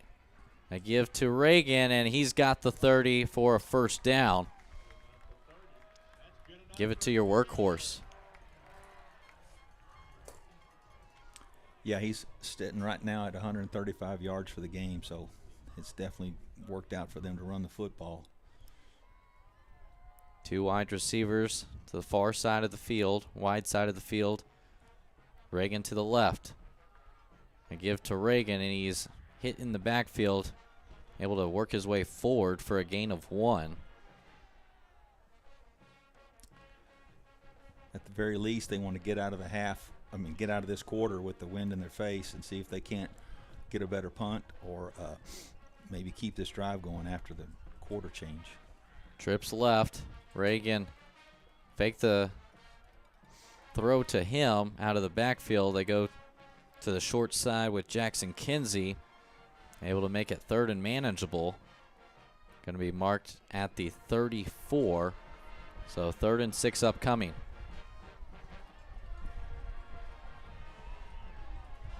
See what Coach Leonard in his first year as Canyon's head coach dials up here.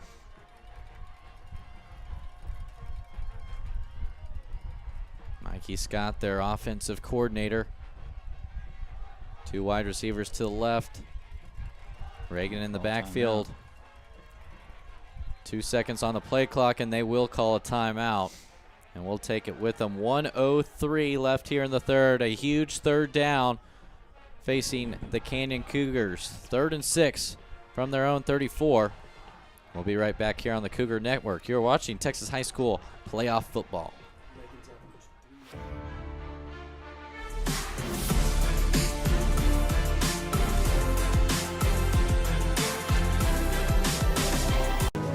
Veterans Day is this Saturday, November 11.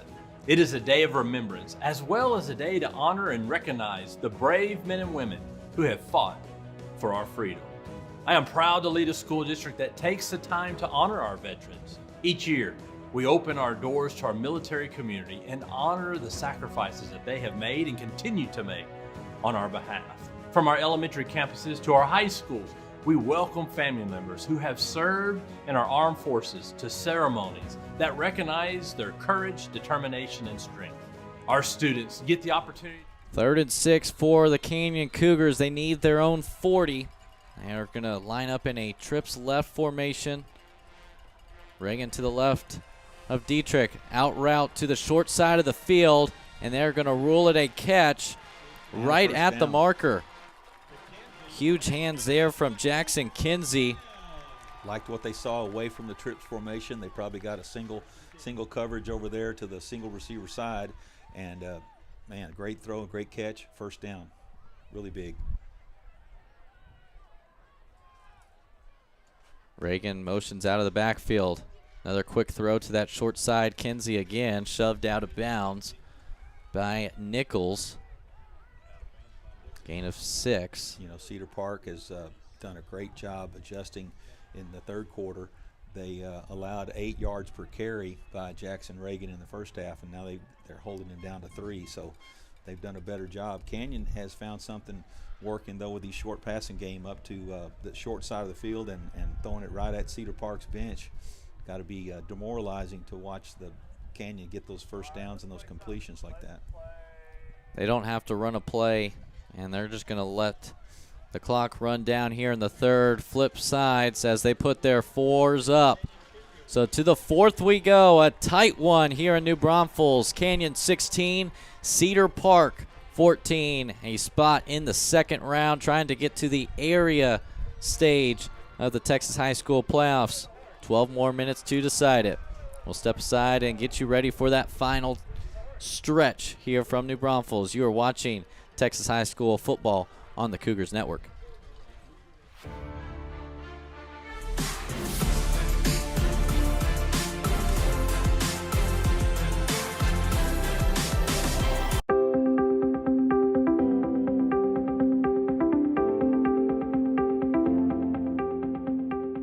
Thank you, maintenance and custodian staff. We really appreciate you. You guys are why we are able to function day in and day out, and we are entirely grateful for you. Thank you all. I'd like to thank the custodians for keeping our home clean and taking care of all of our area, making sure everything's always clean. Thank you, custodians, for taking the time out of your day to clean up the school's messes. Thank you, custodians, for keeping our school clean, cleaning up the messes we made at our school, and coming here working hard every day to keep 12 minutes left here from New Braunfels. Canyon with a 2-point lead here in the 2 versus 3 matchup between District 11 and 12 at the 5A Region 3 level. 2nd and 6 give to Reagan, and he is stopped for a loss. First guy to him, number 31, Reed Vines, among other T-Wolves. So a 3rd and medium now for the Cougars, who have had to punt on their first 2 drives there in that 3rd quarter. Cedar Park's defense is doing a much better job on the run. Canyon has found a way to adjust and throw some short passes to make the first downs. They're a little behind the chains now, so let's see what they do this time. 3rd and 8, twins to either side. Fake to Reagan, pushed out of the pocket, and whistles actually before the play. It's going to be a false start. A procedure penalty, yeah. Might have been on the center. Might have been just had the extra grip on that ball. So an untimely penalty. They've had a touchdown taken off the board on a kickoff return. They had a couple penalties on that same drive that wiped off points. And in a huge 3rd down conversion opportunity, they have a false start, showing pressure off the edge. Check down there for Dietrich, and stepping really out close. of bounds is number 12, Julian Sobrevilla. It's going to step out at the 48. They need the 49, so it's a 4th and 3, and they're going to play a little bit of field position. You like this call or no? Yes, I do like this call because it is a confidence builder for your defense. It's telling your defense, we like what you're doing, going out there and stop them, and we'll get the ball back. Tyler Selly to punt. Garrett Nichols to return, almost blocked there. Selly actually went down. Rolls all the way inside the 20, down at the 18. So that's where Cedar Park will have to take over, down by 2. This would be a great series for the Canyon Cougars to reestablish what they did in the first half and get a 3-and-out or a turnover, get the ball quickly back to their offense. Even though they're ahead, they need to stop the momentum that Cedar Park's built up in this 3rd quarter. Canyon finished the regular season on a 5-game winning streak. Cedar Park on a 4-game winning streak.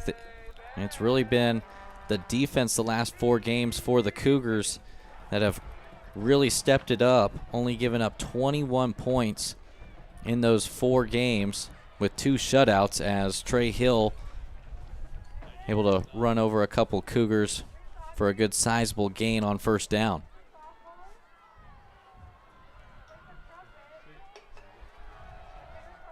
Trey Hill had a really slow first half, only averaged about 2 yards per carry. Able to bust one loose as they scored on their first possession here in the second half. 41 yards on a 4th and 1. Play action. Pressured and throwing it away is Aiden Arp.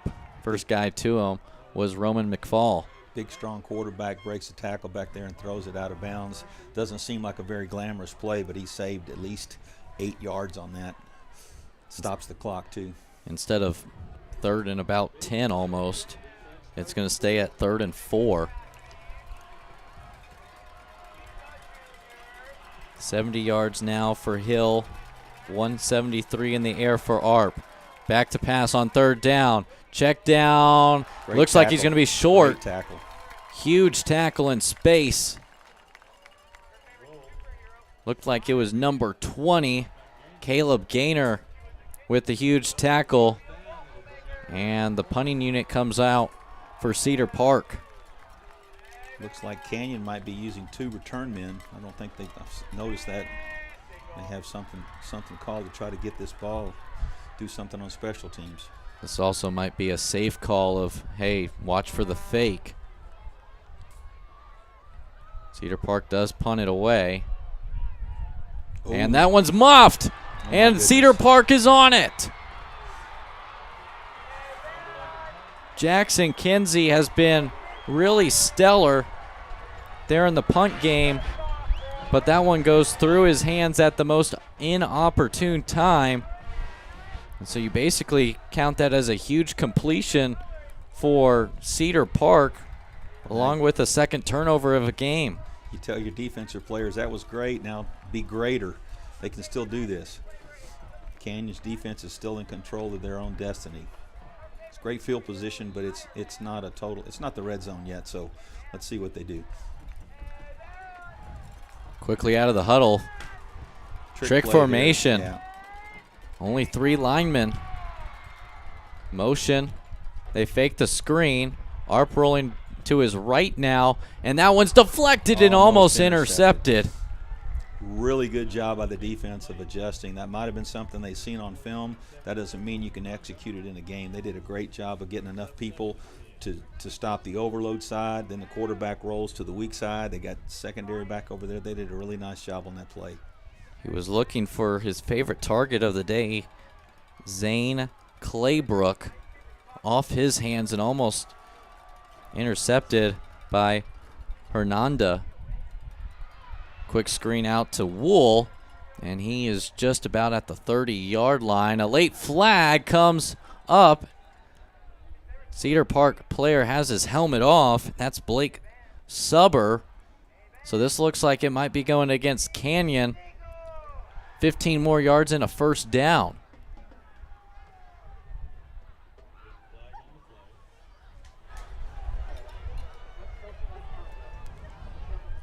Huge penalty there.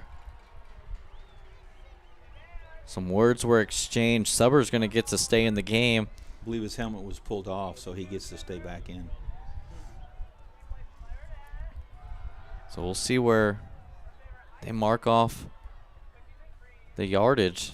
Looked like the end of the catch was 30 yards. Yeah, that's a really big penalty. So they're going to spot the ball now at the 16-yard line. And Subber's actually going to be forced out of the game for a play. So 1st and 10 from the 16-yard line. Cedar Park down by 2, 9:09 to go here in the 4th.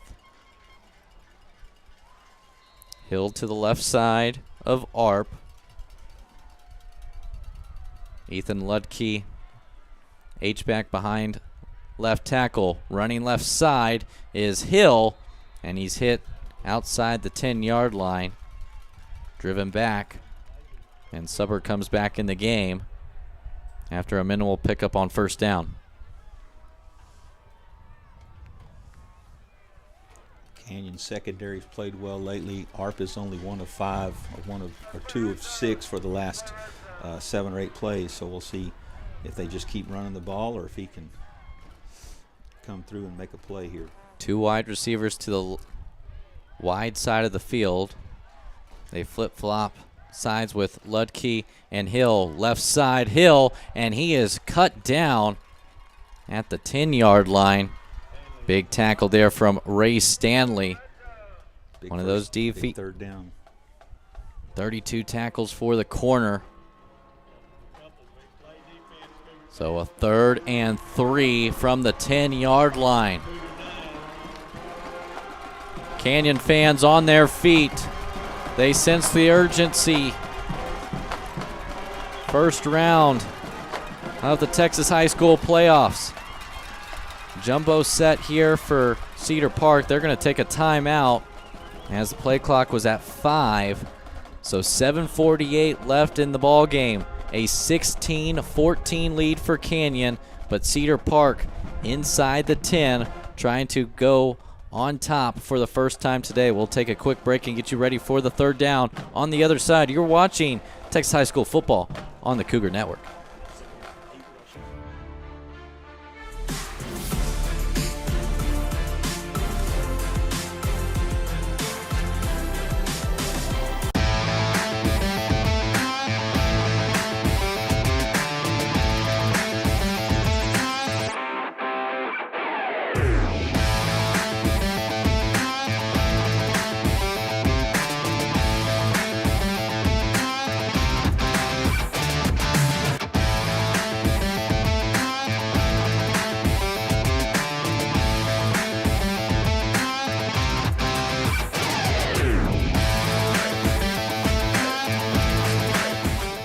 Huge 3rd and 3 for Cedar Park at the 10-yard line.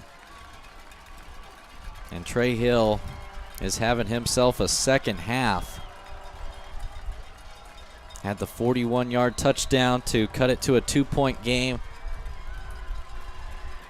Shift with 2 H-backs. Fake to Hill. Arp looking for a man. Rolls outside. He's cut down. Does he have a first down? They're going to mark him at the 2-yard line, so that is a first down. Good coverage there by the Cougars. Better play by the feet of Aiden Arp. He hasn't ran the ball very effectively during the game, but that was a critical short yardage gain right there. First down inside the 3-yard line. They stay with that jumbo set. Shift the H-backs to the right side. Hill trying to go behind his center. He's going to be stopped short. Looked like it was right at the line of scrimmage. No gain there. As we track towards 7 minutes left here in the 4th.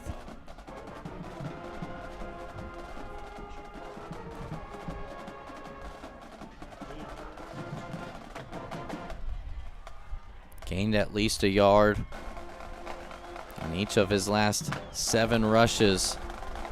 1 wide receiver, 2 H-backs. Hill to the right of Arp. They give it to Hill, and he is in the end zone. The first lead for Cedar Park here today. They're going to go for 2. And Trey Hill has both touchdowns here in the second half. Now up by 4. They'll try to go for 2 to make it a 6-point game. Really doesn't help them. I don't know why they're doing this. We've already seen 1 PAT failure for Canyon, so that's probably their reasoning right now. Hill to the left of Arp. 2 wide receivers to his right. Nowhere to go, and he is sacked in the backfield. So the 2-point attempt no good as Roman McFall able to get Aiden Arp to the ground.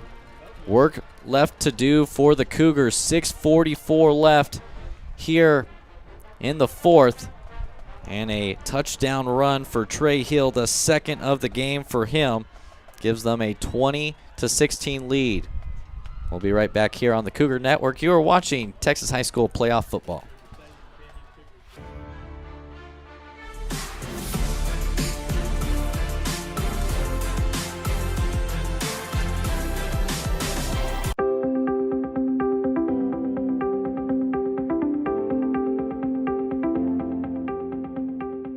Thank you, maintenance and custodian staff. We really appreciate you. You guys are why we are able to function day in and day out, and we are entirely grateful for you. Thank you all. I'd like to thank the custodians for keeping our home clean and taking care of all of our area, making sure everything's always clean. Thank you, custodians, for taking the time out of your 6:44 left here in the 4th from New Braunfels, Texas. Canyon has led all the way until just a few moments ago. Trey Hill with the touchdown run. Now it's Canyon's turn. Here's a return. They've had one called back, and just a shoestring tackle there by Garrison Cockrell. Jackson Kinsey trying to make up for the muff punt, and he almost broke it loose. I think he did. He had a great return now. Now Canyon's within striking distance, good field position, plenty of time on the clock. A team that averages 33 points a game, just under 400 total yards per game. It's been a defensive battle between the Timberwolves and the Cougars. And their go-to rock was Jackson Reagan. Has been slowed here in the second half. Gets the carry on first down. Nowhere really to run, but a patient run. Able to pick up 2 or 3 on first down.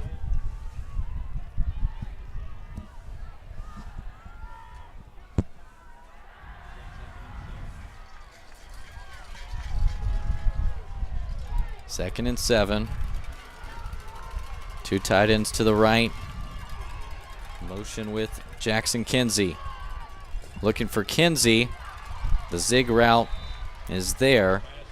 Tackle right as he caught it by Cole McLaughlin.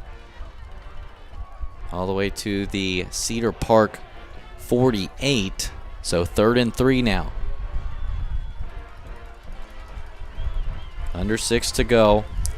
2 down territory. 2 wide receivers to both sides. Reagan to the left of Dietrich. They bring pressure. Quick throw out, and that one's caught for a first down. Ryder Hopper with the reception. Canyon certainly has the ability to go really fast, but I like the way they're being patient right now, not in a panic, making first downs, getting the ball to sound receivers and good routes. Offensive line doing a great job. Need to finish this with a touchdown. Reagan in the pistol. He's going to run right side, and he's hit in the backfield, able to get to the line of scrimmage. Tackled by Isaiah King, senior linebacker for the Timberwolves. 2, 3, or 33? So an empty set now. 3 wide receivers to the left, 2 to the right. 2nd and 10 from the 43. Reagan motions to the backfield. So a 3-by-1 set. They'll run it with Reagan up the middle, and he is stopped right at the 40. So 3rd and 7. He's had 24 carries already. Feels like Canyon's going to have to do something throwing the football to get it in the end zone. 2 tight ends to the left. Reagan to the right. Back to pass. Pump fake, nowhere to go for Dietrich. Throws it up and just out of the stretched arms of Jackson Kinsey. Trying to get a PI or a holding call. No laundry on the field for Canyon, so 4th and 7 from the 40. 4:11 left. Canyon's got 2 timeouts.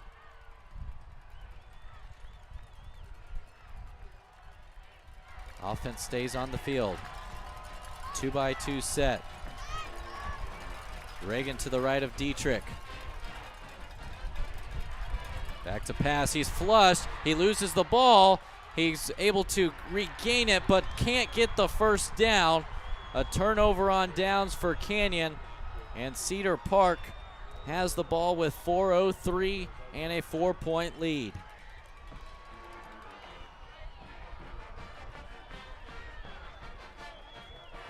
Might have been able to do something with that had he gone. Might have been able to do something with that had he not kind of bobbled the snap.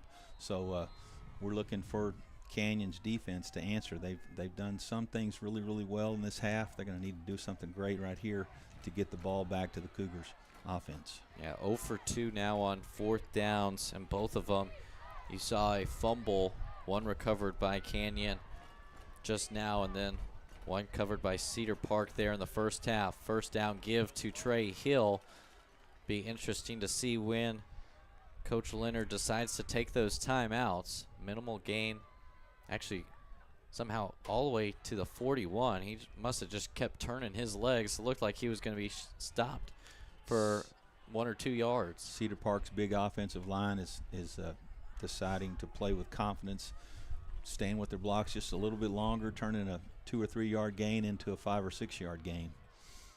Cedar Park's going to take their time. Both no-huddle offenses have not really been in a hurry.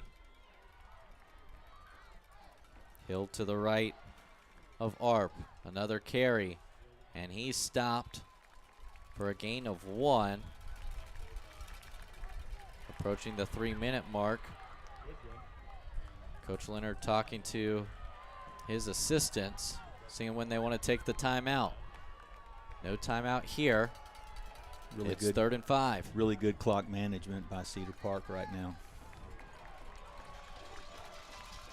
Yeah, Hill has 84 yards on 21 carries, so they're gonna win or lose this game with the ball in his hands. 3rd and 5. 5 down linemen for the Cougars. Play action. Arp has a lot of room. He decides to run it, and a great tackle in space. Keep him in bounds.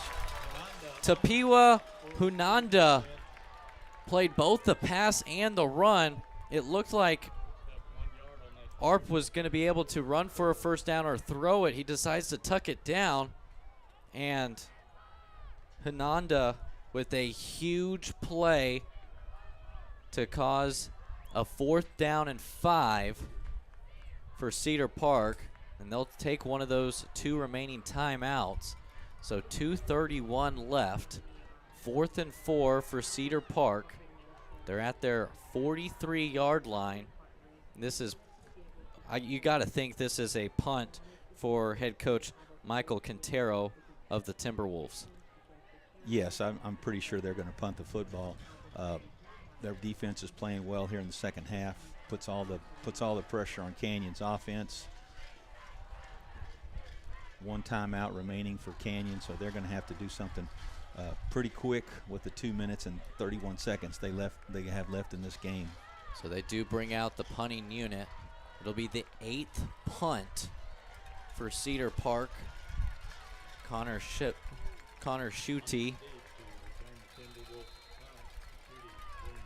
averaging 32 yards a punt. Back to receive it is Harry Hossman now. And this is a great punt over the head of Hossman. Bounces inside the 20. Continues to roll for Cedar Park inside the 10. And Canyon was going to have to go the full length of the field in the remaining 2:18. A 48-yard punt for Schutte. Exactly what they needed. Downing them not just inside the 20, but inside the 10. You know, the punters don't get a lot of credit, but he put that ball way over the head of the return man, and he hadn't been doing that early in the game, so it's pretty hard for Canyon to have the expectation that it was going to go that far against the wind. Great punt. Might be the difference maker. So an empty set to start this final drive for Canyon. Tried to go to his first read. Dietrich could not find him. Good coverage on the back end for the Timberwolves. Decides to tuck it down and run, but loses yardage there as the clock continues to run. Now inside 2 minutes. 5 wide, 3 to the left, 2 to the right. Looking for the corner route and zone coverage, and he puts it in the breadbasket of Jackson Kinsey. It's a big-time catch, big-time throw.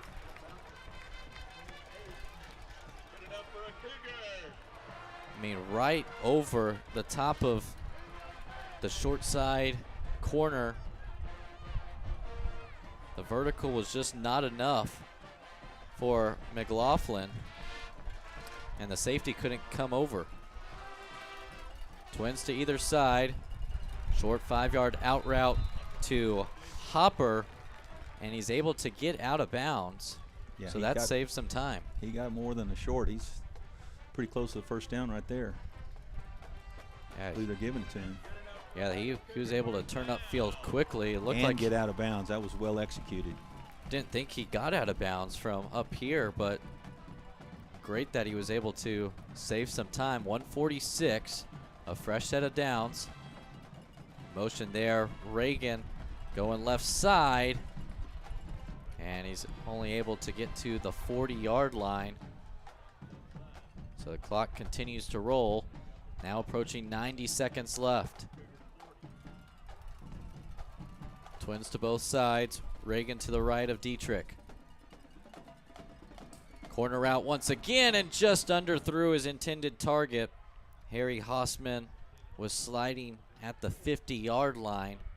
Just a little bit underthrown there by Dietrich. On both sidelines, the receivers are doing a really good job of executing that route, that they beat the corner, and then they get outside away from the safety on this sort of umbrella prevent coverage that Cedar Park's using. They just need to execute that and catch it. 18 for 33, over 200 yards passing now for Dietrich. Needs to pick up a third down. Has nowhere to go. Feeling the heat now. Now he finds Hopper, and it looks like they're going to be just short, but great job of extending the play was Reese Dietrich. It's going to be marked out at the 46. Yeah, 46. They need the 48, so 4th and 2. It's going to be a really big play. Do you go to your ground game?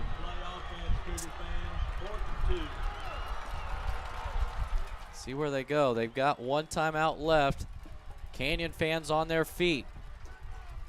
They got two wide receivers to the right, as well as Reagan. They fake to run to Reagan. Dietrich looking for a man open. That one's deflected and incomplete. Cedar Park holds on 4th down, and with 1:01 left, all they need to do is knee it down, and they'll be moving on to the second round.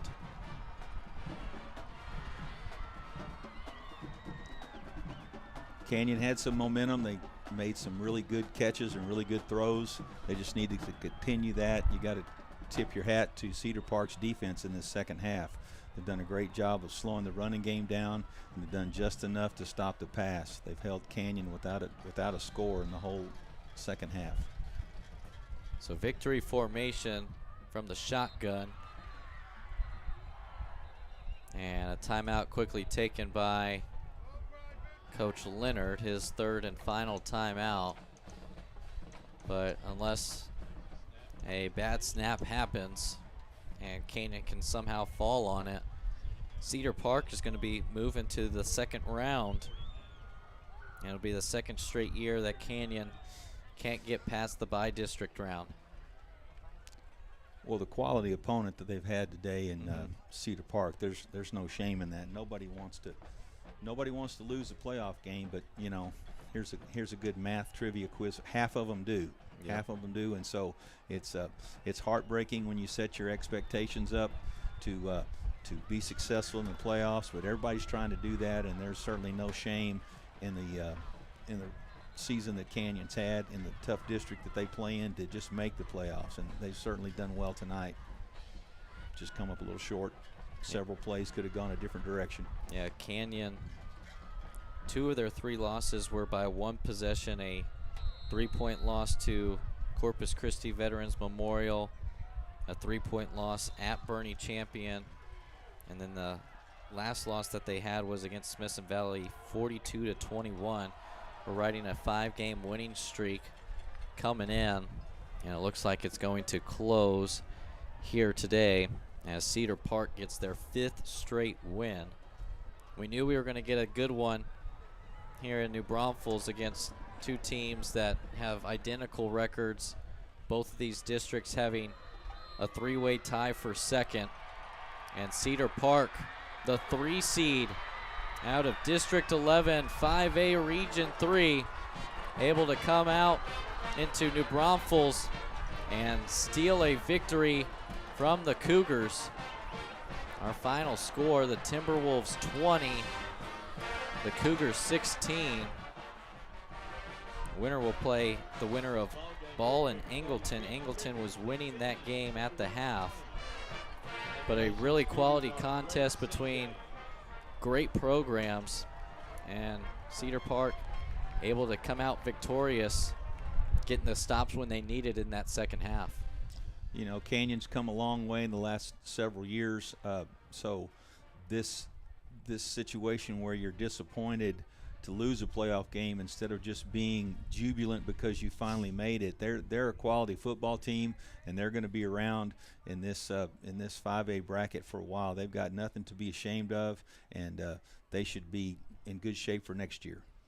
Yeah, the difference between the first half and second half for New Braunfels Canyon, 18 carries, 123 yards, 6.8 yards per carry. Second half, the Timberwolves defense really hunkered down, 16 carries, 36 yards, just over 2.3 yards per carry. And Cedar Park got their all-star running back, Trey Hill, going. Had 2 touchdown runs, a 41-yarder to cut the lead to 2, and then able to take the lead there late in the fourth quarter with a 2-yard run. He had 22 carries, 85 yards, but a really good job as well by Aiden Arp, who had a stellar game as well. Yeah, Aiden Arp ended up with 184 yards passing, but more than that, he just managed the game. He had some timely runs. He got that first down there, down on the goal line. His longest completion of 35 yards was for a touchdown, and they just played well. They were down, 16-0, I believe, in the first half, and took over after that. So they're a quality program. Canyon should not be embarrassed. I know they're disappointed, but they played well also. Their defense in the first half was stellar, and they made some great offensive plays. It's just, when you get a game that's 20-16 and comes down to the final series, you can't be embarrassed. You can't be ashamed. So Canyon ends their season here tonight with a record of 7-4 overall. We'll try to get things back going next year under the second year with head coach Nate Leonard. Really a good job all around with, like we said, a very tough district with Smithson Valley, Wagner, and Burning Champion all having great seasons as well. And Cedar Park will move to round number 2. They live to fight another day. 8-3 on the year. They will play the winner of Angleton and Ball. So once again, our final score from New Braunfels: Cedar Park 20, Canyon 16. Want to thank everyone working with us today, our camera crew, Nick, Darian, Krista, our audio engineer, Cole Pavelio, our replay operator, Elena Anthony, our director, Noah Chalk, our statistician, Craig Klein, and my color analysis and really extraordinary partner in Brad Lynn. I'm Sam Kamen saying so long from Canyon High School. The Canyon season comes to a close today at the hands of Cedar Park.